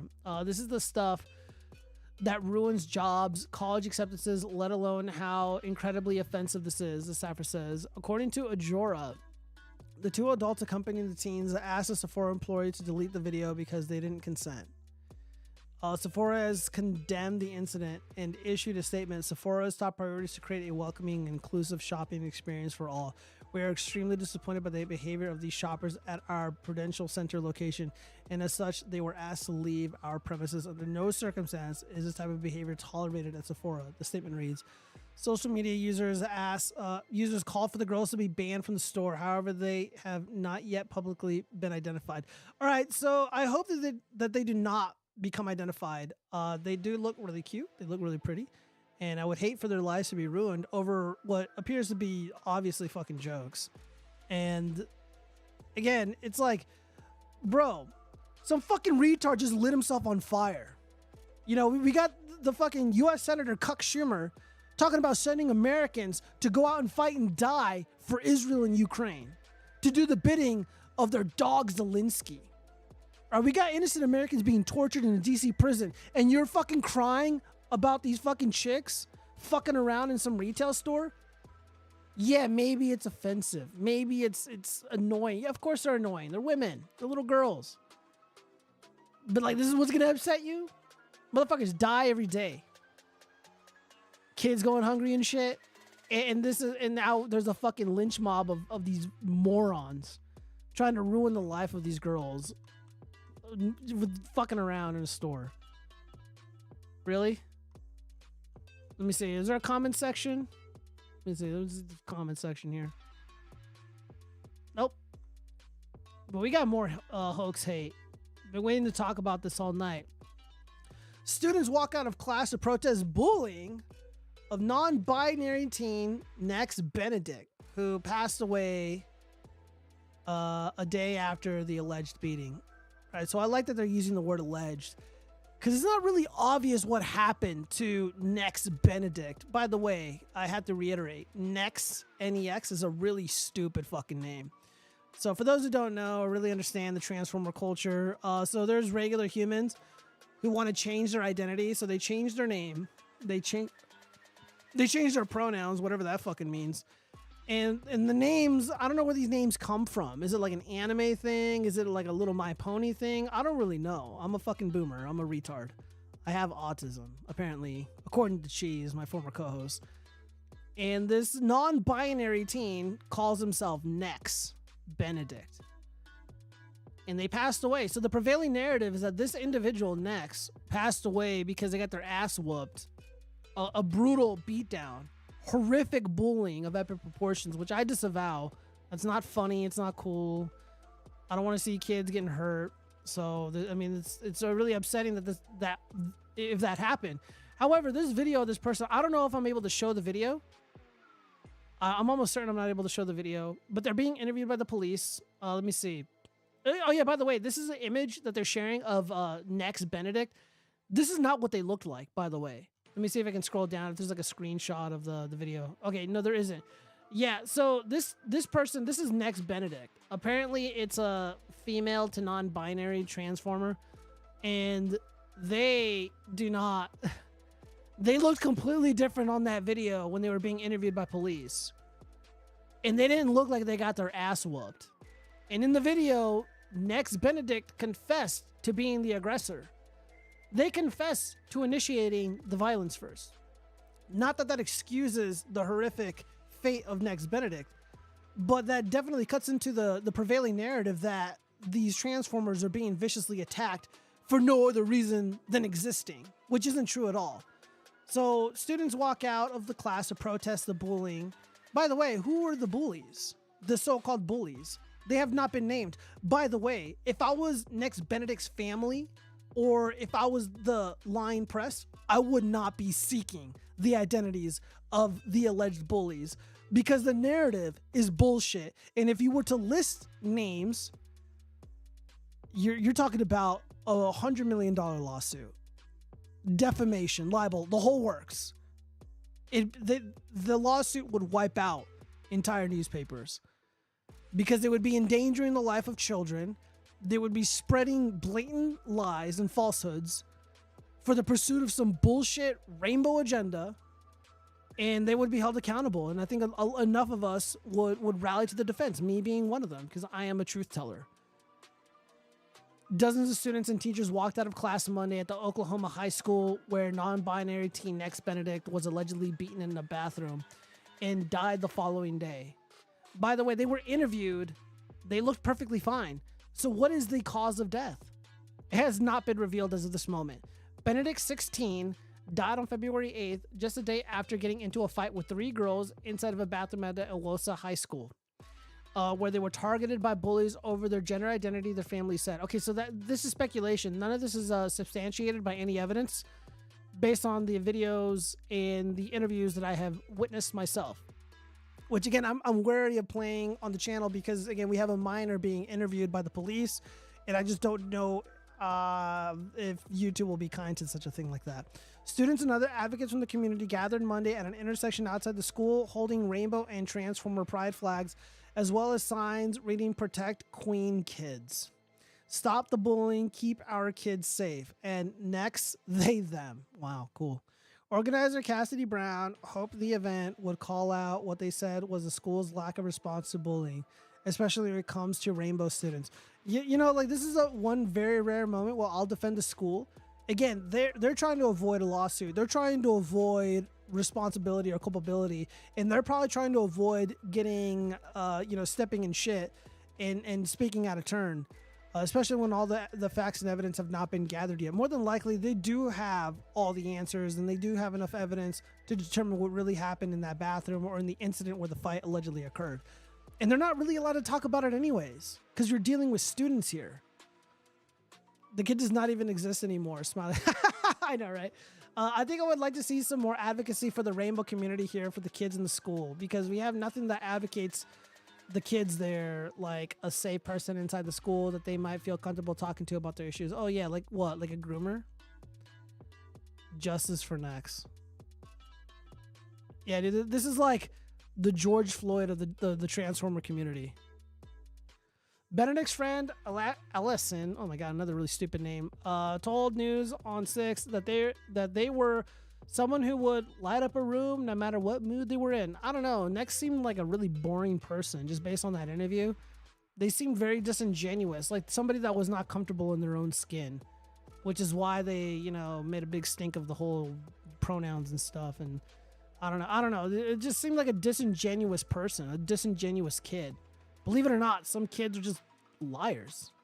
And Next Benedict was living a lie. They were literally being and embodying all sorts of lies. I don't know. It wasn't authentic. I don't know how to explain it. I know it sounds like I'm being fucking mean, and I'm trying not to be, but yeah, it's been tough. Robin Ingersoll, another pal, told the outlet, really tough to lose someone that I care about. And to see all of this hate that manifested into something powerful. I mean, it's become such a big thing. Well, hopefully not. Hopefully people tire of this bullshit. And a lot of people have already been shattering through this narrative. Libs of TikTok. By the way, I got some shit to say about Libs of TikTok. We'll get into her in a minute. Worried parents also attended the demonstration, with several of them telling the outlet that they feel students shouldn't have to worry about how others might react to the way they express themselves. Next, Benedict admitted to attacking the girls first. If you attack kids, some of them are going to beat your ass. They're going to retaliate. All right, well, you guys get the point. I don't want people to be bullied, blah, blah. So this is about the protest. Let me read some of these comments here. Dozens, so that means hundreds stayed in class to attend their studies. I'm good with that. Oh, boy. Yeah, very, very upsetting. Put one in the chat if we should outlaw the rainbow people. Disavow. Okay, we got a lot of ones in the chat. This is very problematic. This is the time when I asked people to acknowledge the Holocaust and nobody did. Again, I can't control the chat. It's not my fucking job to be a hall monitor, to be a snitch. If YouTube or Google or wherever the stream ends up, they don't like the fucking content of the speech in the chat, they can fucking deal with it. I'm not gonna deal with it. It's not my job. It's their job. Let's see. All right, well, let's see where we're at with the polling. Oh, dude, we're about to hit 70%. We're at 76% reporting in. Donald Trump is at a very comfortable 68. Sticky Haley is still at 26.6%. Only gaining 2 delegates. Again, very upset that Ron DeSantis got 11,000 votes. Pathetic. Chris Christie got 4,000 votes. Pathetic. Viva Ramaswamy got 3,000 votes. Why? Ryan Binkley also dropped out of the race either today or yesterday. None of these people should have been on the ballot. Very upsetting. Nonetheless, Orange Man is crushing it. For no reason, Trump is rainbow. All right. You know what? That's enough. Bad. Bad reason. Bad. All right. Shit. What are these messages for? You wouldn't be resorting to childish, dehumanizing insults if you weren't, but whatever makes you feel better. Dude. To say you're weird. Winky face. All right. Yeah, I really don't care about how much money Michaela Peterson has.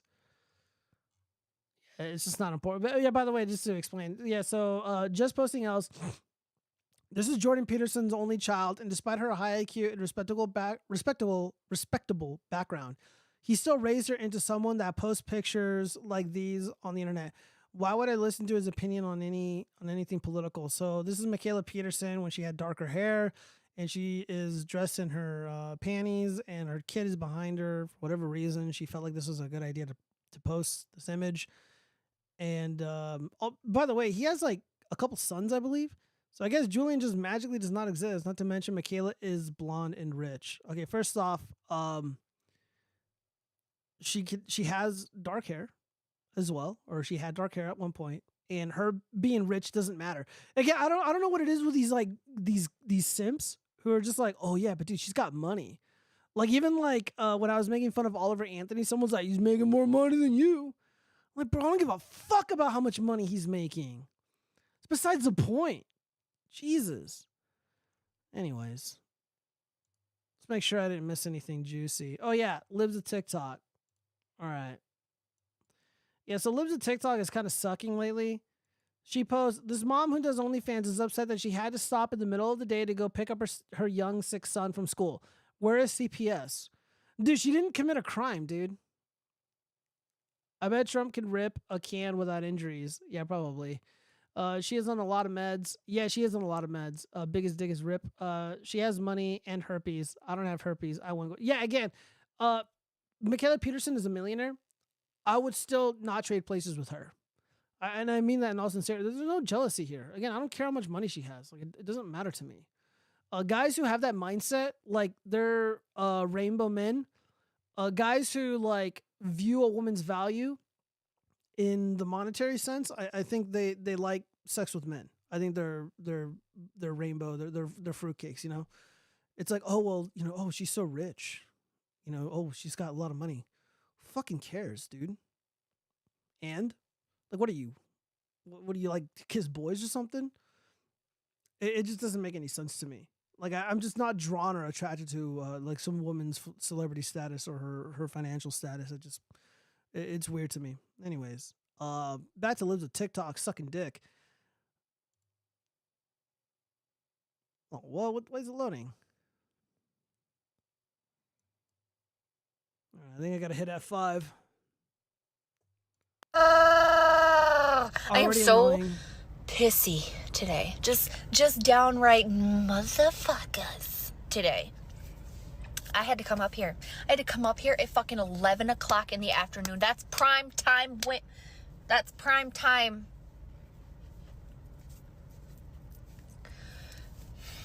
If you know what I mean. But listen. So Yeah, dude, she's cute, but she's annoying. Yeah, so like dudes, like chicks are like, yo, you better know how to mount a TV and I better see your credit score. I'm like, all right, well, let me see your phone. Let me make sure you don't have OnlyFans or make these stupid TikTok videos. And we got ourselves a deal. By the way, I have an excellent credit score. I got none to hide. So that's partly why I'm cranky, but I'm cranky because my child is 10. I had to come up to the school and I had to pick him up. Why? Why did I have to fucking pick this kid up? I had to pick this kid up because he's a man, okay? He's a little man and he's got a weak ass stomach like fucking most men do. So somebody busted ass in the library. He threw up not one time, not two times, but 3 times in the library. Literally the nurse calls and she's like, you're gonna have to come pick up your son because he just vomited 3 times in the library, like exorcist style, all over the place. Why? He's not even sick. Some kid farted next to him and he said that it made his stomach feel bad. So I have to interrupt my day because some kid's got a rank asshole? That's a new kind of block. What? That's some bullshit. And I was like, does he have to pick it up? Like, can it be like an hour? Can we like work something out? And he was like, he needs to be picked up immediately because he threw up. He threw up because he has a weak stomach. What about the kid who busted ass so fucking bad that he cleared out an entire goddamn library? That seems like a problem. He seems like he should get some medical attention. Not my kid. Not my kid who's just got a weak stomach. Damn. It's not, I'm gonna Kool-Aid man through the side of a wall today. That's what I'm gonna do. Yep, I'm gonna do because I'm pent up. Yeah, so Libs of Tech, the videos basically, or Libs of TikTok response. Where is CPS? Did she want people to call CPS on this fucking stupid OnlyFans whore?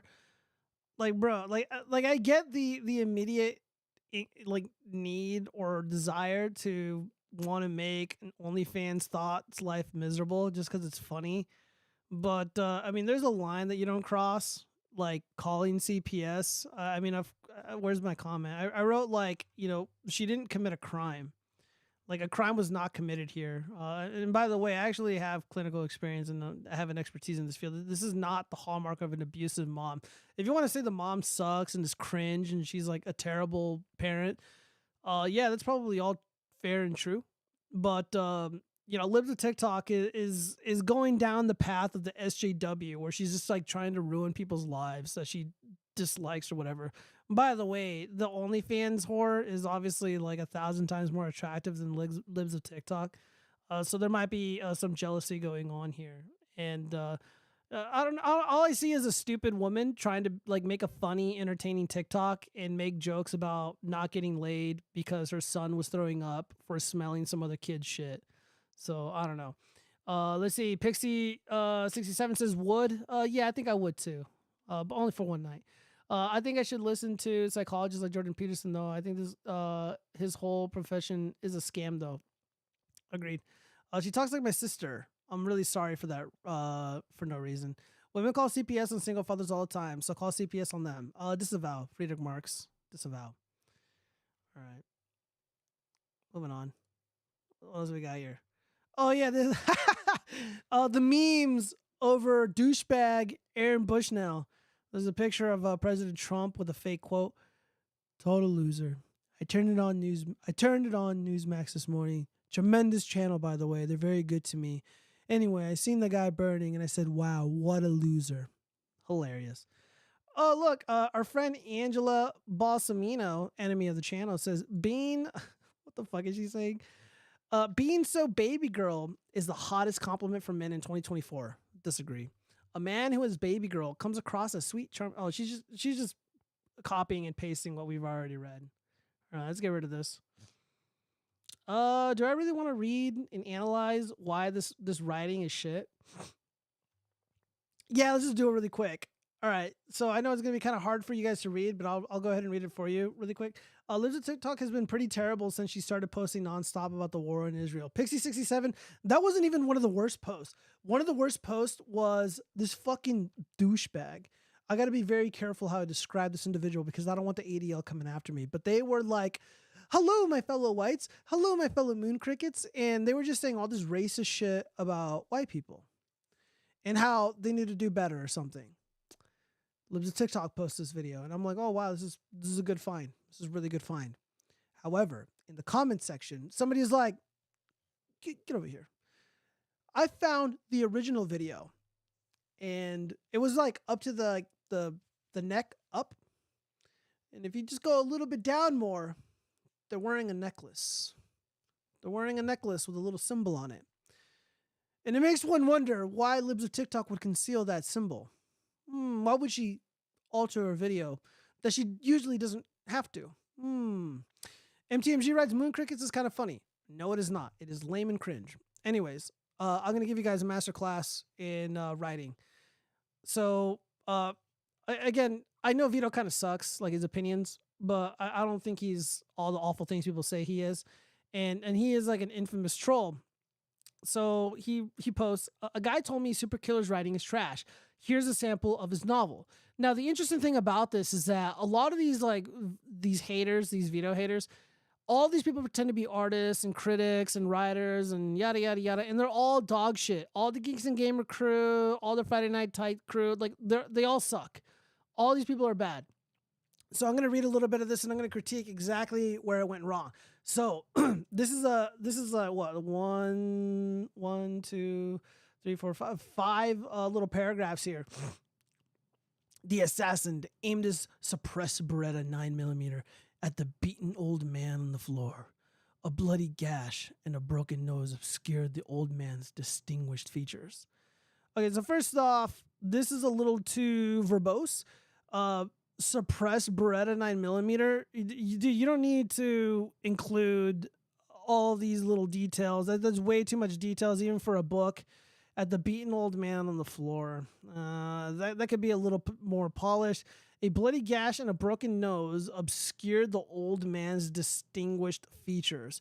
Well, what would be the distinguished features for this old man? Bloody gash where? A broken nose, like, what do you mean? How would a broken nose obscure distinguished features of the old man? What features are we speaking of exactly? So this is one instance where a little bit more specificity would be necessary. We've been at this too long. And now this is the next paragraph, and this is in quotes, so this is one of the characters speaking. We've been at this too long, and I can drag this out even further. You would tell me where he is, or I will make you suffer, threatened the assassin. The old man spat defiantly. Go to hell, asshole. I'm telling you nothing. He wiped his blood-caked jaw with the sleeve of his denim shirt. He put up quite the struggle when he spotted the assailant in the corner of his living room. Okay.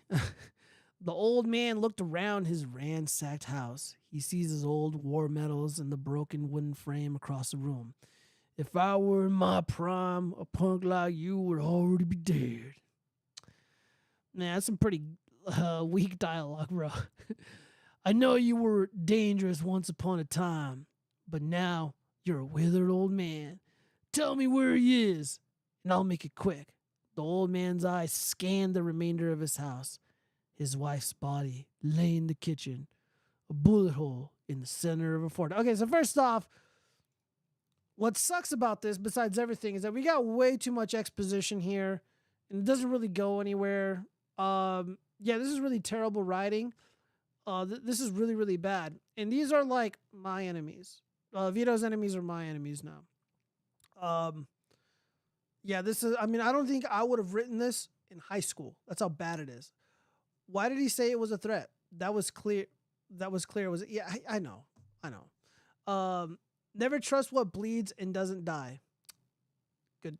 MTG, what? I know, right?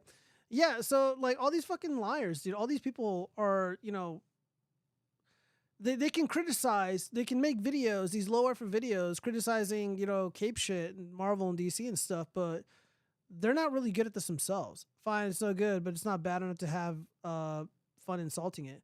Rookie, yes, it is. These people defame and lie, and they steal from kids' charities and shit, and they make excuses for disgusting creeps like the Saska sisters, and they deserve to be made fun of. By the way, it would be an honor to be mocked by me.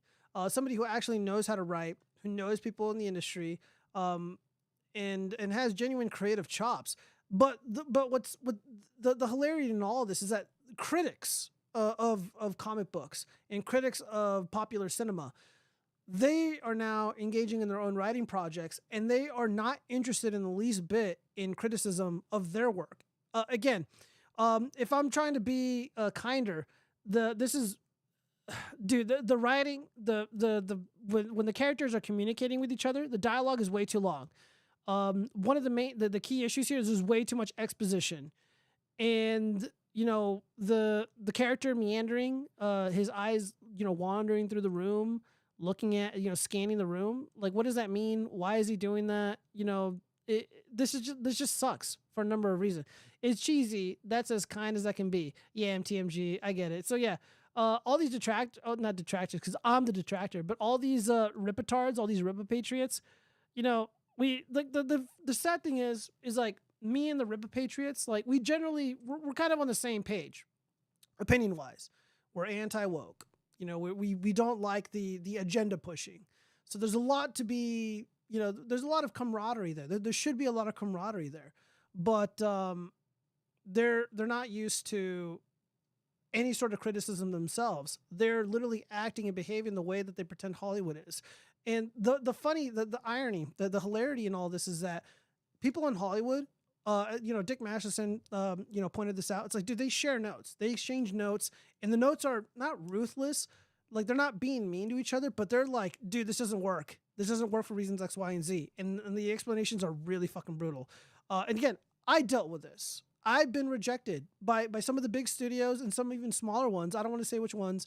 One of them is releasing a really popular movie in theaters in March, but one of the bigger ones took interest in the work. And I had to accept really brutal criticism of screenplays that I spent years writing. One of them took a couple years. The other ones took a little less than one. I'm generally a quick writer, and I'm really well organized when it comes to composing a story, and then writing it down. Like I'll write up a script, or I'll type up one of my chapters for one of the books that I'm writing, and I can go back and always make it better, and I always do make it better. And these guys, people like Eric July, they're not interested in listening to criticism, valid criticism from people like Dick Masterson. Dick Masterson's review of ISOM was really, really fucking good. Really, really good. His girlfriend is a teacher. Her review, really good. He's friends with another teacher who teaches storytelling to little kids. So this person understands, like plot structure and stuff. That review was good. Eric July was not interested in listening to any of it. And him and his goons, him and his beta orbiters, they review movies, they criticize movies, they make fun of girl bosses and shit all day, but they're not interested in listening to the criticism themselves. And that's really fucking pathetic. Like, how cool would it have been for Eric July to be like, yo, I got these comments, I got these notes, like, don't go out and attack anybody. I'm going to get my friends with me. We're going to do a live stream. They're going to roast ISOM, and then the next one's going to be 1,000 times better. Like, he could have been better, but he chose not to. And not only that, they're like false flagging us and shit. They're reporting my Discord and stuff. And yeah, they deserve it. Woke and anti-woke are the electrons and positron. Antimatter act the same with matter and explode when they touch. Basic quantum physics, frankly, I guess. What I'm trying to say is this is boring. Oh, shut the fuck up, rookie. I was going to talk about this anyways. All right. Well, anyways, moving on. All right. So this could have been the part of the 304 section. I told my friend why guys don't want to date her. Kite and Chaz got this from my boy Chaz. Her, be honest. Him is honest. Her, angry emoji. I told my friend why guys don't want to date her. I start with a 19-year-old male, have a really good 20-year-old female friend. My friend has a well-known history of sleeping around at our small college. Everybody but you. Recently she decided to stop that part of her life and started seeking a relationship. Oh man. I mean, at least she's like 20 years old and not like 35. I mean, can we give her a little bit of credit, or is that no? Sadly though, she hasn't been able to find anyone despite her being really sweet. A couple of days ago, though, she came up and asked me why guys don't want to commit to her. I asked if she wanted to hear the truth, which she replied yes. Yeah, when a woman wants you to be honest with her, you're supposed to lie. Like, for example, non-sexual example. This girl I was dating, she bought me this hideous long sleeve button-up shirt. Now I like, no logos, plain t-shirt, and she got me like this hideous button-up dress shirt with like stripes on it. It looked really stupid, dude. And I said I didn't like it. I should have lied. There's times and places to lie. And that was one of them. And this is another one of those situations where you need to lie. Because there's no benefit to telling the truth to this woman. You're just, again, she's your quote unquote friend. And you probably want to sleep with her. You mentioned that she sleeps around with everybody except you. This could have been you, dude. But you decided to tell her the truth instead. So she replied, yes, tell me the truth. And then he says, I proceeded to tell her that most men don't want to be with someone who has 25 past partners. She clearly got visibly upset, but didn't say anything. A day ago, she blocked me on Snapchat, and one of our friends told me what I said really hurt her. I shouldn't have been truthful with her, sad face. Okay, dude, see, what you're doing is you put the pussy on the pedestal. So you're upset. Now you don't got access to this chick. Now, you probably don't even have access to her other girly friends. You're not going to be invited out to, like the bar or like a little house party or whatever. That's why you should have lied. Or you should have told her something that would not have compromised your morality. If you want to do this. So this is how I would have, as a Christian who has an aversion to lying, how I would have approached the situation. So, girl who doesn't sleep with me, who I'm obviously very envious and jealous of or whatever, and because I never got my turn on the bike, I would say something like, oh, sweetie, I don't know why a guy would not want to commit to you. If it was me, I'd commit right now. But he didn't do that. He was just fucking blunt and honest, and obviously that backfired. He should have lied. He should have lied. Tell me I'm wrong, chat. Tell me I'm fucking wrong. Where's that guy that interviewed Annie about his penis meat a couple weeks back? Oh my god, shut the fuck up, rookie. Wait a minute, penis meat? Explain yourself, rookie. I don't know what that means. She spent money on that. Snapchat still exists. Pixie67, I was just recently with a girl. She was like all obsessed with Snapchat. She was always on her fucking phone and I hated it. It was so disrespectful and annoying. And my friends didn't like her for that. And I'm just like, yeah, it's over. I don't talk to her anymore. But yes, dude, red flags in women, OnlyFans, Snapchat, they do TikTok videos, significant presence on social media. Don't do it.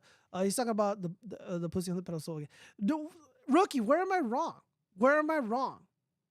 Look, me and you have had conversations about this, and there are guys who elevate women so high up they forsake their own, dignity. It's really pathetic. Smartphones should be illegal for femoids. Yeah, probably. Okay, no, rookie. I want you to explain yourself. Where am I wrong in my my analysis of this unique and specific situation that was brought to us by our good friend Chaz, Kite and Chaz, the adorable green beetle? You are not wrong. Thank you. That's what I thought. Yeah. So just lie to women, or if you don't want to lie to her, play retarded. It's like, oh, I don't know. Be ignorant. Just be ignorant. It's like, oh, I'm not really sure. I don't really have all the facts. I don't really know. That'll work. Like, maybe we can hang out and talk about it later, and then put on the clown mask and fuck her silly. Oh! All right, anyways. What the fuck is all this? Isn't that good news? I'm not going to explain South Carolina. South Carolina's over with. Oh yeah, about that girl that was crying about her finances. BoomerCon's entire platform can be summed up as maximize pain to the working class. I disagree with the assessment, but yeah. Rookie is a dead egger. She is angry because no kids is pulled eggs. Forgiveness is what she needs as a Christian. Oh god, disavow. All right, guys, we don't want drama in the chat, okay? As we're nearing the end of the show. My eggs didn't spoil. I fried them. God damn it. Stop it. I'm not even drinking. And the chat is okay. There's mutiny in the chat once again. Sold burritos. God. Maybe this will have to make a standalone video. Let me see. What else am I missing? Oh, some of this is from like way past. All right. Well, hold on, let me see who's messaging me. The guy who jumped in with opinions and insult. Yep, I'm the weird one. Goddamn right. All right. All right, guys. Well, you know what? We're not done yet. We got one thing. Whoa. Nudity. I am not going to look at that. I'm not looking to get banned right now. All right. Drama. She agrees with me, bro. Spite-filled immortals agree even when we disagree. For fun. Okay. Guys, it's that time to confess your consumed sins. Gather around, children, before we clear off for the night. I must confess I consumed. I consumed tonight because I am celebrating. Because I get to spend time with you guys. And it's because it's election night. It's a primary. Orange Man is going to make it to 70%. What does this mean for me? It means I'm going to win a lot of money by the time this primary is over. Because I predicted Orange Man is going to fucking crush it in every single state. He's going to win every single county tonight in Michigan. And he's going to win every single state in the union in the primary. So in a fit of celebration, I bought McDonald's. Because Orange Man likes McDonald's. Guys, I consumed the goy slop. MTMG writes, I had Wingstop, so I regret it. Oh, God. How could you? Wingstop? You know what? Their wings aren't that bad, though. It's not a big deal. You can be forgiven, my son. Rookie writes, autists cannot tell whether social interactions are going well or not. I don't know what that's in reference to, Rookie. Be more specific. But before you do that, I need you to confess your consumed sins. What have you consumed? When I got hired, I bought a cheeseburger. Oh, yeah. What kind of cheeseburger? What'd you put on it? What was it? A plain burger? Just cheese in the meat? Or did you sprinkle on a bunch of other shit? Well, I'm happy for you, Rookie. I'm glad that you were able to celebrate. Maybe that is forgivable. Friedrich Marx, I did not consume. I produce. I even reproduce. Break your change of the consuming and seize the means of reproduction and production. Very well. Avocado bacon cheeseburger. Wow, that sounds like some hipster bullshit. You know, Rookie, you come up here swinging your fist, talking a lot of shit, but you got basically what is tantamount to avocado toast. Very disappointing. Very disappointing. I'll say 3 Hail Marys on your behalf. You need to confess your consumed sins. But I've been really good about not consuming as much. However, I did consume something this morning. Not food related.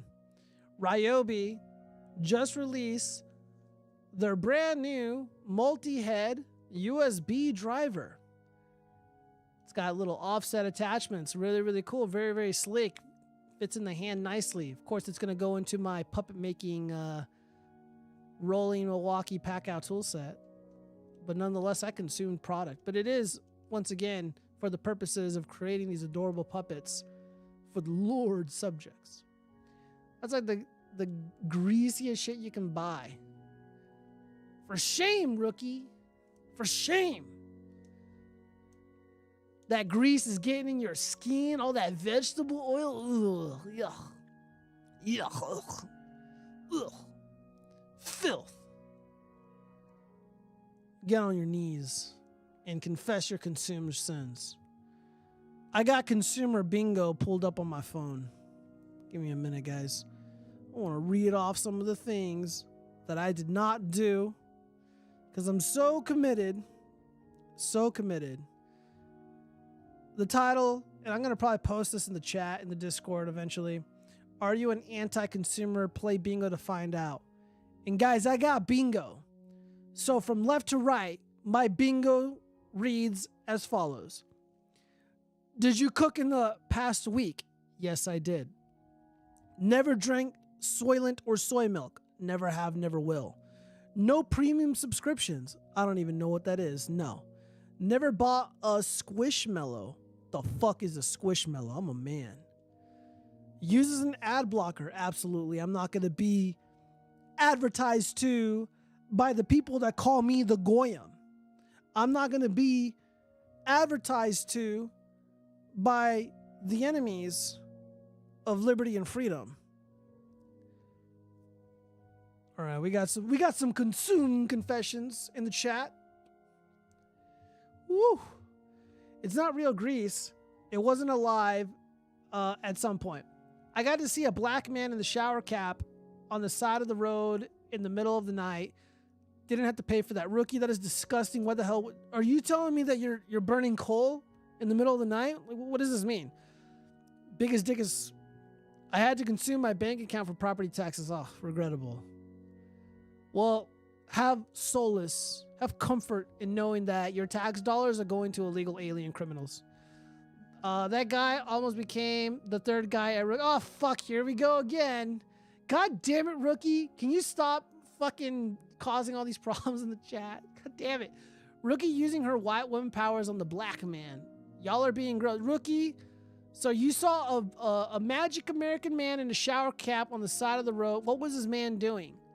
Was he consuming product? Was he on drugs? Was there a fling or something? What does this mean? It was some hobo in a ditch. Oh God. Was this? No, I was gonna make an inappropriate joke. I can't. I gotta behave.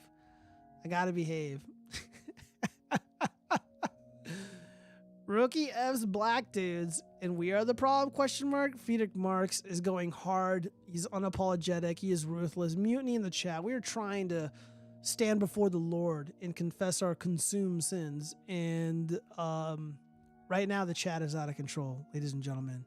For the audio-only listeners, this stream will be on Facebook, Rumble, YouTube, Twitch.tv, all over the internet, like a venereal disease. Like the illegal aliens flooding into the country. Very funny, but not really. Oh, God. Get it out of your system, guys. Confess those consumed sins. I'm trying to think. What did I consume recently? That's really about it. You know what? I did get a free emergency pizza from Pizza Hut. I didn't know. If it's free, does that count as consuming? Maybe. I'll try to do better next time. Oh, God, dude. Dude, this chat is wild. It's out of control.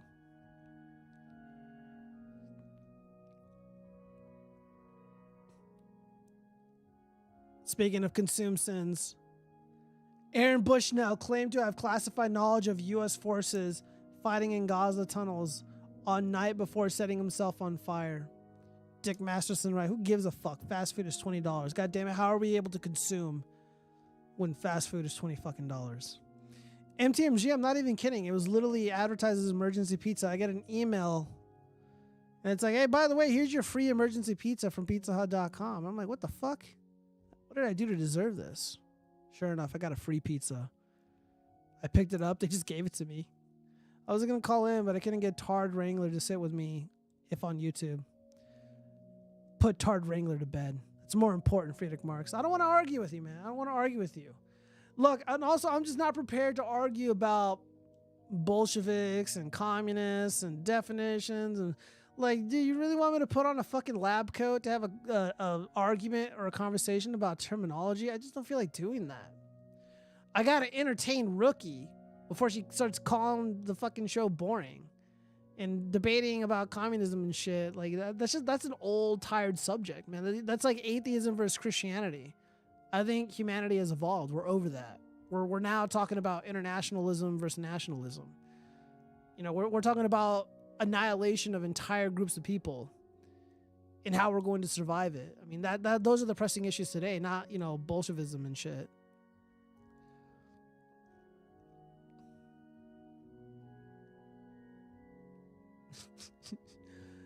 Let me just get one more good look.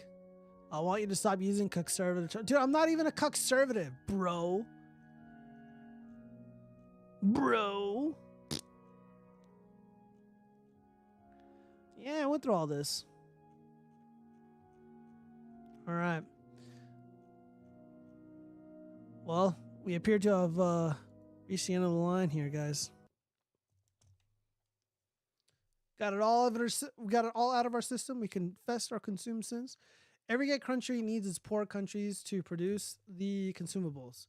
I don't know about that, MTMG. It didn't really used to be that way, but oh well. Didn't say you were conservative. I said their terms.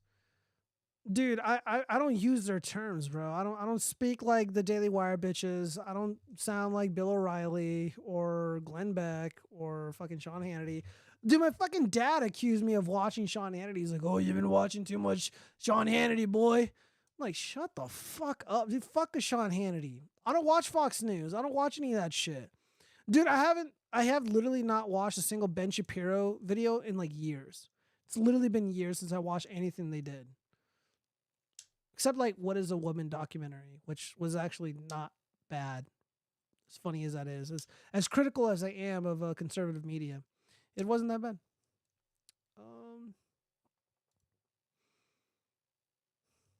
Let me see. What does this say? When you guys think Charlie Kirk will do a show on what really happened on 9/11? Oh, God. I'm going to put never. Anyways. All right. Use base village poor people terms. Every leftist is El Diablo. I don't speak Spanish, so I'm not going to say that.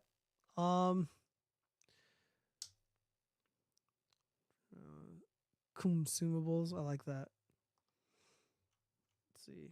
Oh, God. Calling anyone a commie or a Nazi is using their term. I don't think I've ever called anyone a Nazi. None of the sides are commie or Nazis. Really? Look, Freedom Marks. The modern left. There are large swaths of members of the Democratic Party who literally call themselves communists and socialists. And those terms in the U.S. are interchangeable. That's indisputable. They call themselves this thing. I tend to take them at their word. Simple as that.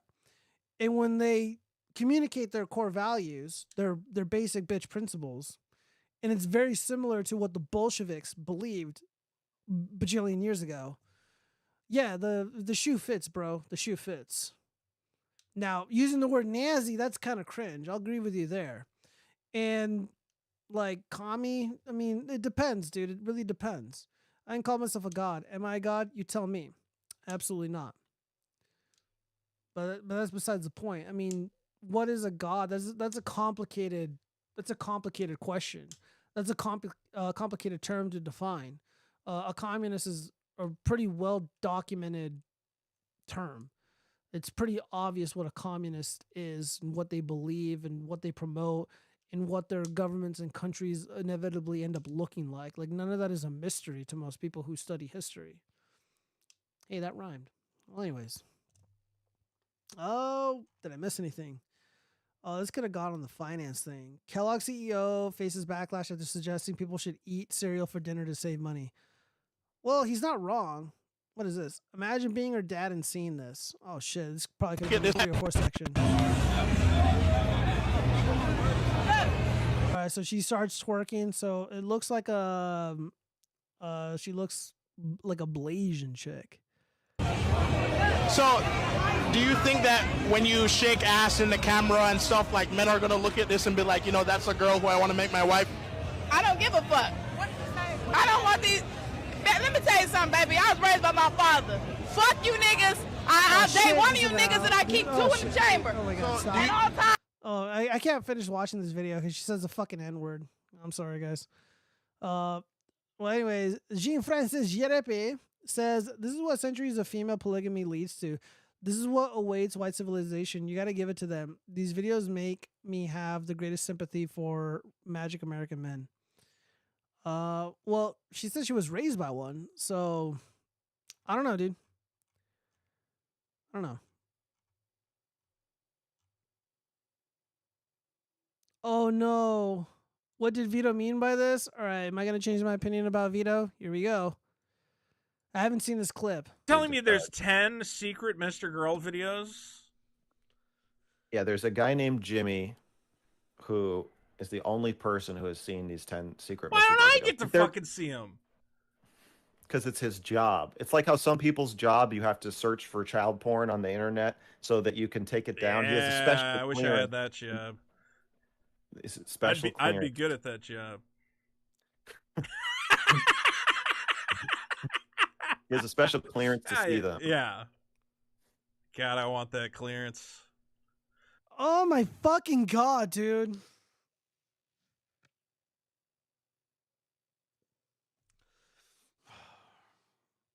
How am I supposed to defend you, bro? The joke police want to make sure I get busted for this one from 2021. Please add it to your veto as a creep folders ASAP. Dude, like, I'm all for self-deprecating humor. I'm all for all kinds of humor, but there's just certain jokes that you're gonna assassinate your reputation, man. And clear veto joke, probably, dude. But like, I'm just thinking back, like I was arguing with with my buddies. They're dissident artists, are really really talented people, and they're really really fucking funny, like legitimately talented, and they fucking hate veto. Like they can't stand veto. They're saying things that I obviously disagree with, that he is like this criminal. And I'm like, dude, we're supposed to be Christians. We're supposed to be followers of Christ. Like we can't bear false witness against our brothers. And I told him, like, dude, I don't like the things that he says. I don't agree with the things that he says, but there's jokes, and then there's bearing false witness against somebody, telling jokes for political reasons. And it doesn't sit well with me. However, dude, it always looks bad. It always looks fucking bad, dude. I don't know. That's why Hammerhand didn't want to debate him. Even if he's joking, it's cringe, whack humor. MTMG, yeah, I know. And I was like, you got to deliver those jokes better. Yeah, the delivery was not good. Like, there's ways to make these jokes. And again, I'm not a comedian. I'm not funny. So I don't really know how one would go about delivering these jokes. But he came off at, like, one of my buddies, one of the dissident artists, they're just like, this is what they do. They rub it in the faces of regular people. They rub it in our face by communicating the crimes that they're committing. And it's how they get off. And they do it to tease us. They do it to mock us, saying, hey, I'm engaged in all this nefarious activity. Now, like, I mean, this is a long time ago. I'll give him that. And I've talked with Vito, and I've listened to him when he was more vulnerable, and I just got the sense that he was honestly just saying these things to piss off people. And he said he regrets these things. He regrets these things. But bro, it is so fucking hard to defend him. And especially since, like, I want to go after and take out the grifter sphere, the talentless hacks. And it's really difficult to do that when somebody like Vito is always kind of distracting the conversation and veering it off into retard land. Because every conversation around Air July and the Saskas, whatever, it always like devolves into like PDF shit. And I can't stand it. It really, really sucks. And I thought, dude, like, I thought Hammerhand's like takes were kind of bullshit, you know? Like, I didn't really agree with him. Because, like, I get it now. I get it now. Like, I respect it. Like, I didn't at the time, but I get not wanting to really associate with it. And that's just something that I need to be mindful of. And I mean, even now, like, I saw this video and it just made me kind of uncomfortable. It kind of sucks. But, you know, he should have said something like, oh, I'm overqualified for that, and then broke off immediately. Yeah, maybe. Now we're trying to think, like, how would we have made these jokes? How would we have made this funny? I don't know. Like, deep down, I don't think he's a bad dude, but, like, fuck, man, you make it so hard. Like, I mean, now I get why, like, Dick Masterson's like, dude, if you had to fucking disavow me, just disavow me. I don't want to do that. But yeah, these jokes suck. Really upsetting. I also like people who are like well-meaning and shit, like Mr. Medicare. You know, he was like, oh, like, what's going on with this July shit? And he doesn't know the full story. I know Dick Masterson and Vito, they're trying to get a hold of him and trying to get like the truth in his ear. I don't know how to get a hold of Mr. Medicare. I don't even know when he streams or where he streams. Like, I don't get how he fucking does anything, but whatever. Yeah, because like PPP and like Andy Worski were talking shit. and just saying things that are blatantly untrue and, you know, just half truths. And again, I don't know why everyone's like fucking kissing Eric July's ass. Like the guy is just so unimpressive. And one of these days I'm gonna probably get EVS, Ethan Van Sciver, on the show, or I'm gonna be joining him on Trashcast, and I'm gonna ask him, because I've been wanting to ask, like, why does EVS, somebody who's smart and talented and just like really, really well spoken and just like he's really solid dude, like, and he just comes off as like he's got street smarts.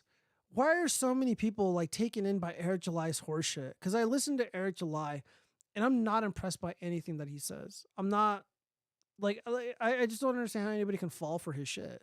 Why anybody would fall for it? I don't know. PB and Andy are Caucasians. They are almost not human. Yeah, dude, they're both talentless morons. They're both legit talentless morons and cowards. I'll fight Andy Worski any day of the week. Come out to Vegas. I'll fly him out here. We'll get in the fucking octagon. There's a UFC gym right down the street from me. We'll fucking fight, and he'll get fucking destroyed. Eric July is a race scripter. He's also a racist. He doesn't like white people. I would say Vito ain't actually a pedo. I would give him the doubt. Yeah, so would I. No, and I legitimately do. Again, I apologize to him. I've legitimately apologized to him for bearing false witness and for just being a shithead. He should have said something like, "Oh, I read that. I'm watching the stream, but like 30 minutes or so behind. Just heard you say, do you normally use the word decompress? No wonder other guy put his back on."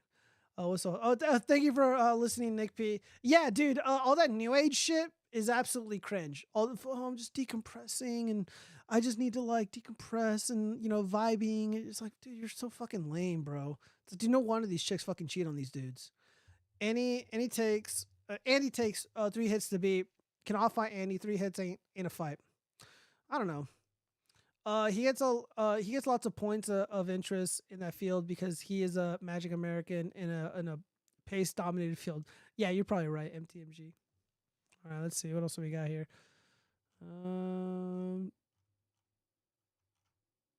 Let's see. I voted for Ron DeSantis today in Michigan. You had a dick. Everybody thinks it's funny when Trump. Oh, well, let's hear this. It says more about Donald Trump that he'll call the last remaining candidate bird brain or brain dead. It says more about Donald Trump that everybody thinks it's funny that he acts this way. Yeah, I like how the girl's like not even really paying attention. Like this cute blonde right here. She's like, "Shut up, bitch. You are a fucking dumb bitch." I don't think the rest of the world thinks that's funny. I don't think that our kids need to see someone who acts like that. I don't think our kids need to see us going. It says. Yeah, but you know what the kids can see? They can see the U.S. military launching bombs into Middle Eastern countries. They can, the kids can watch the politicians, the Senate and the House of Representatives deliver weapons of mass destruction to the Ukrainians to kill innocent Russians. You guys can deliver weapons to Israel so they can brutalize their neighbors. The kids can see that, but calling you a dumb bitch, that's a bridge too far for Nikki Haley. Dude, look at this cute blonde chick. Look at here, I'm gonna mute this so we don't have to listen to this fucking bird brain speak. She's just like, look at this fucking dumb bitch. Just no expression, just soulless. She looks down at her nose. She's probably listening. She's probably hearing her producer in the ears like, yeah, just tolerate this bullshit just a little bit longer. We're not gonna have her speak for that long. Yeah, because she got fucking bodied. Let's see. Let's go back to the polls really quick. We're not there yet. 84% reported in. We're still at 68.3%. We got to make it to 70, man. We got to make it to 70%. Yeah, dude, this race is over. This election is over. If there's no bullshit shenanigans in the November election, look how many votes Joe Biden has gotten. Significantly less votes. He has less than 500,000. Orange Man has over 670,000 votes. Uncommitted? Who are these votes going to go to in November? What about Ron DeSantis' votes? 10,000 votes right there. There's states where Trump lost by less than 10,000 votes. This is over. Yeah, it calls you bird brain for a reason. Unbelievable. Got to make it to 70, man. Got to make it to 70. What else have we got here? Oh, here we go. Oh yeah, let me see what Sean has to say. Sean's a really, really smart kid. What do you mean kid? He's like older than me. I'm against posting this kid suck stuff on the interweb, but she's 100% right. It's a stupid policy to demand a pickup if an elementary school kid throws up. What if the smell of vomit caused 2 more kids to vomit, then 2 more or more and so on? Seems like more nuance is needed. No, it's just a health thing. Usually, I mean, that's always been the policy, at least since I've been going to public school since the early 90s or mid 90s. Kids who threw up got sent home. It's just the rule. Ooh, dear Abby, my boyfriend hasn't worked in 6 years. Should I dump him? See, guys, if you're a bum, there's still hope. Let's see what's Sandman saying about this. He also had a son and was a single mother until her recent second marriage.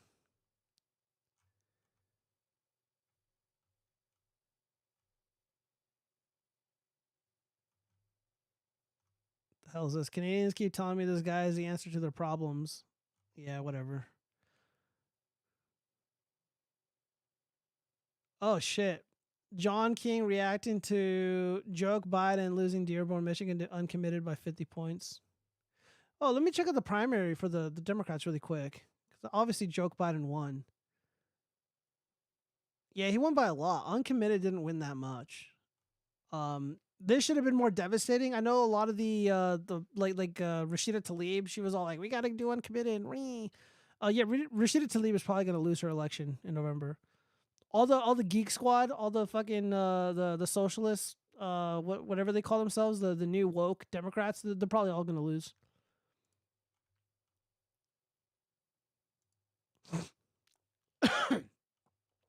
You thought you did something? Blah blah. I already read that. More women are psychopaths than previously thought. Expert claims these are the 7 key signs to look out for. Let me see. There's a link to the article. We'll look for the signs. Where's the link?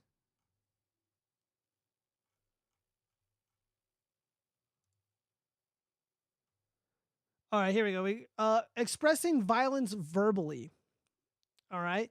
Emotional aggression. So a woman that has a more domineering personality, more masculine personality, emotional aggression, that'll suggest psychopathy. Interesting. Spreading lies and rumors. Okay. Deceit. Flirtation. Yeah, dude, if your bitch is fucking flirting with another dude, it's a no-go. Seduction. Manipulation. Oh yeah, these are obvious. This is every woman. I don't know about that. I'm going to get myself in trouble. I can personally attest to this. Once you crazy, the sane ones seem dull. Number 1, she has a penis.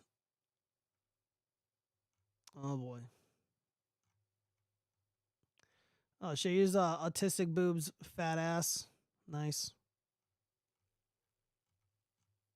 God damn it, Trevor. All right. Let me see. Let me read some of these comments. I got to clear out of here. There's no election in November, bro. You got a war to fight under Biden. Asian Europe or the Middle East is your choice. We'll see. All women are psychopaths. Studies not backing up what I know to be the truth. What science boys like Destiny walk back. My studies talking points. Yeah. Well, as far as I know, the war's not here yet. Well, it's not entirely true. Depends who you ask. All right, everybody. That is a show. Just leave off where we're at. Yeah. More than likely, Orange Man is gonna get 70% in Michigan. Nikki Haley, she should drop out hopefully by the end of the week or hopefully by tomorrow afternoon. There's just no point in doing this anymore. Not only that, I'd like to collect my money from Patty Power. I mean, predict it. I don't use Patty Power anymore. It's a Freudian slip. Didn't I mean to say that. And yeah, because I want to collect my fucking earnings. All right, so everybody, thank you for joining. Don't forget to like and subscribe and all that cringe shit. Yeah, definitely like, share it. I'll throw up the audio version by tomorrow.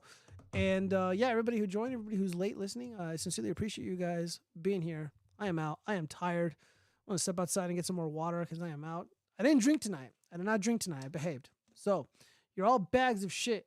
And I hope your whole year sucks. Have a fucked up night. You know, fuck you, rookie. No, I'm kidding. Peace out, everybody.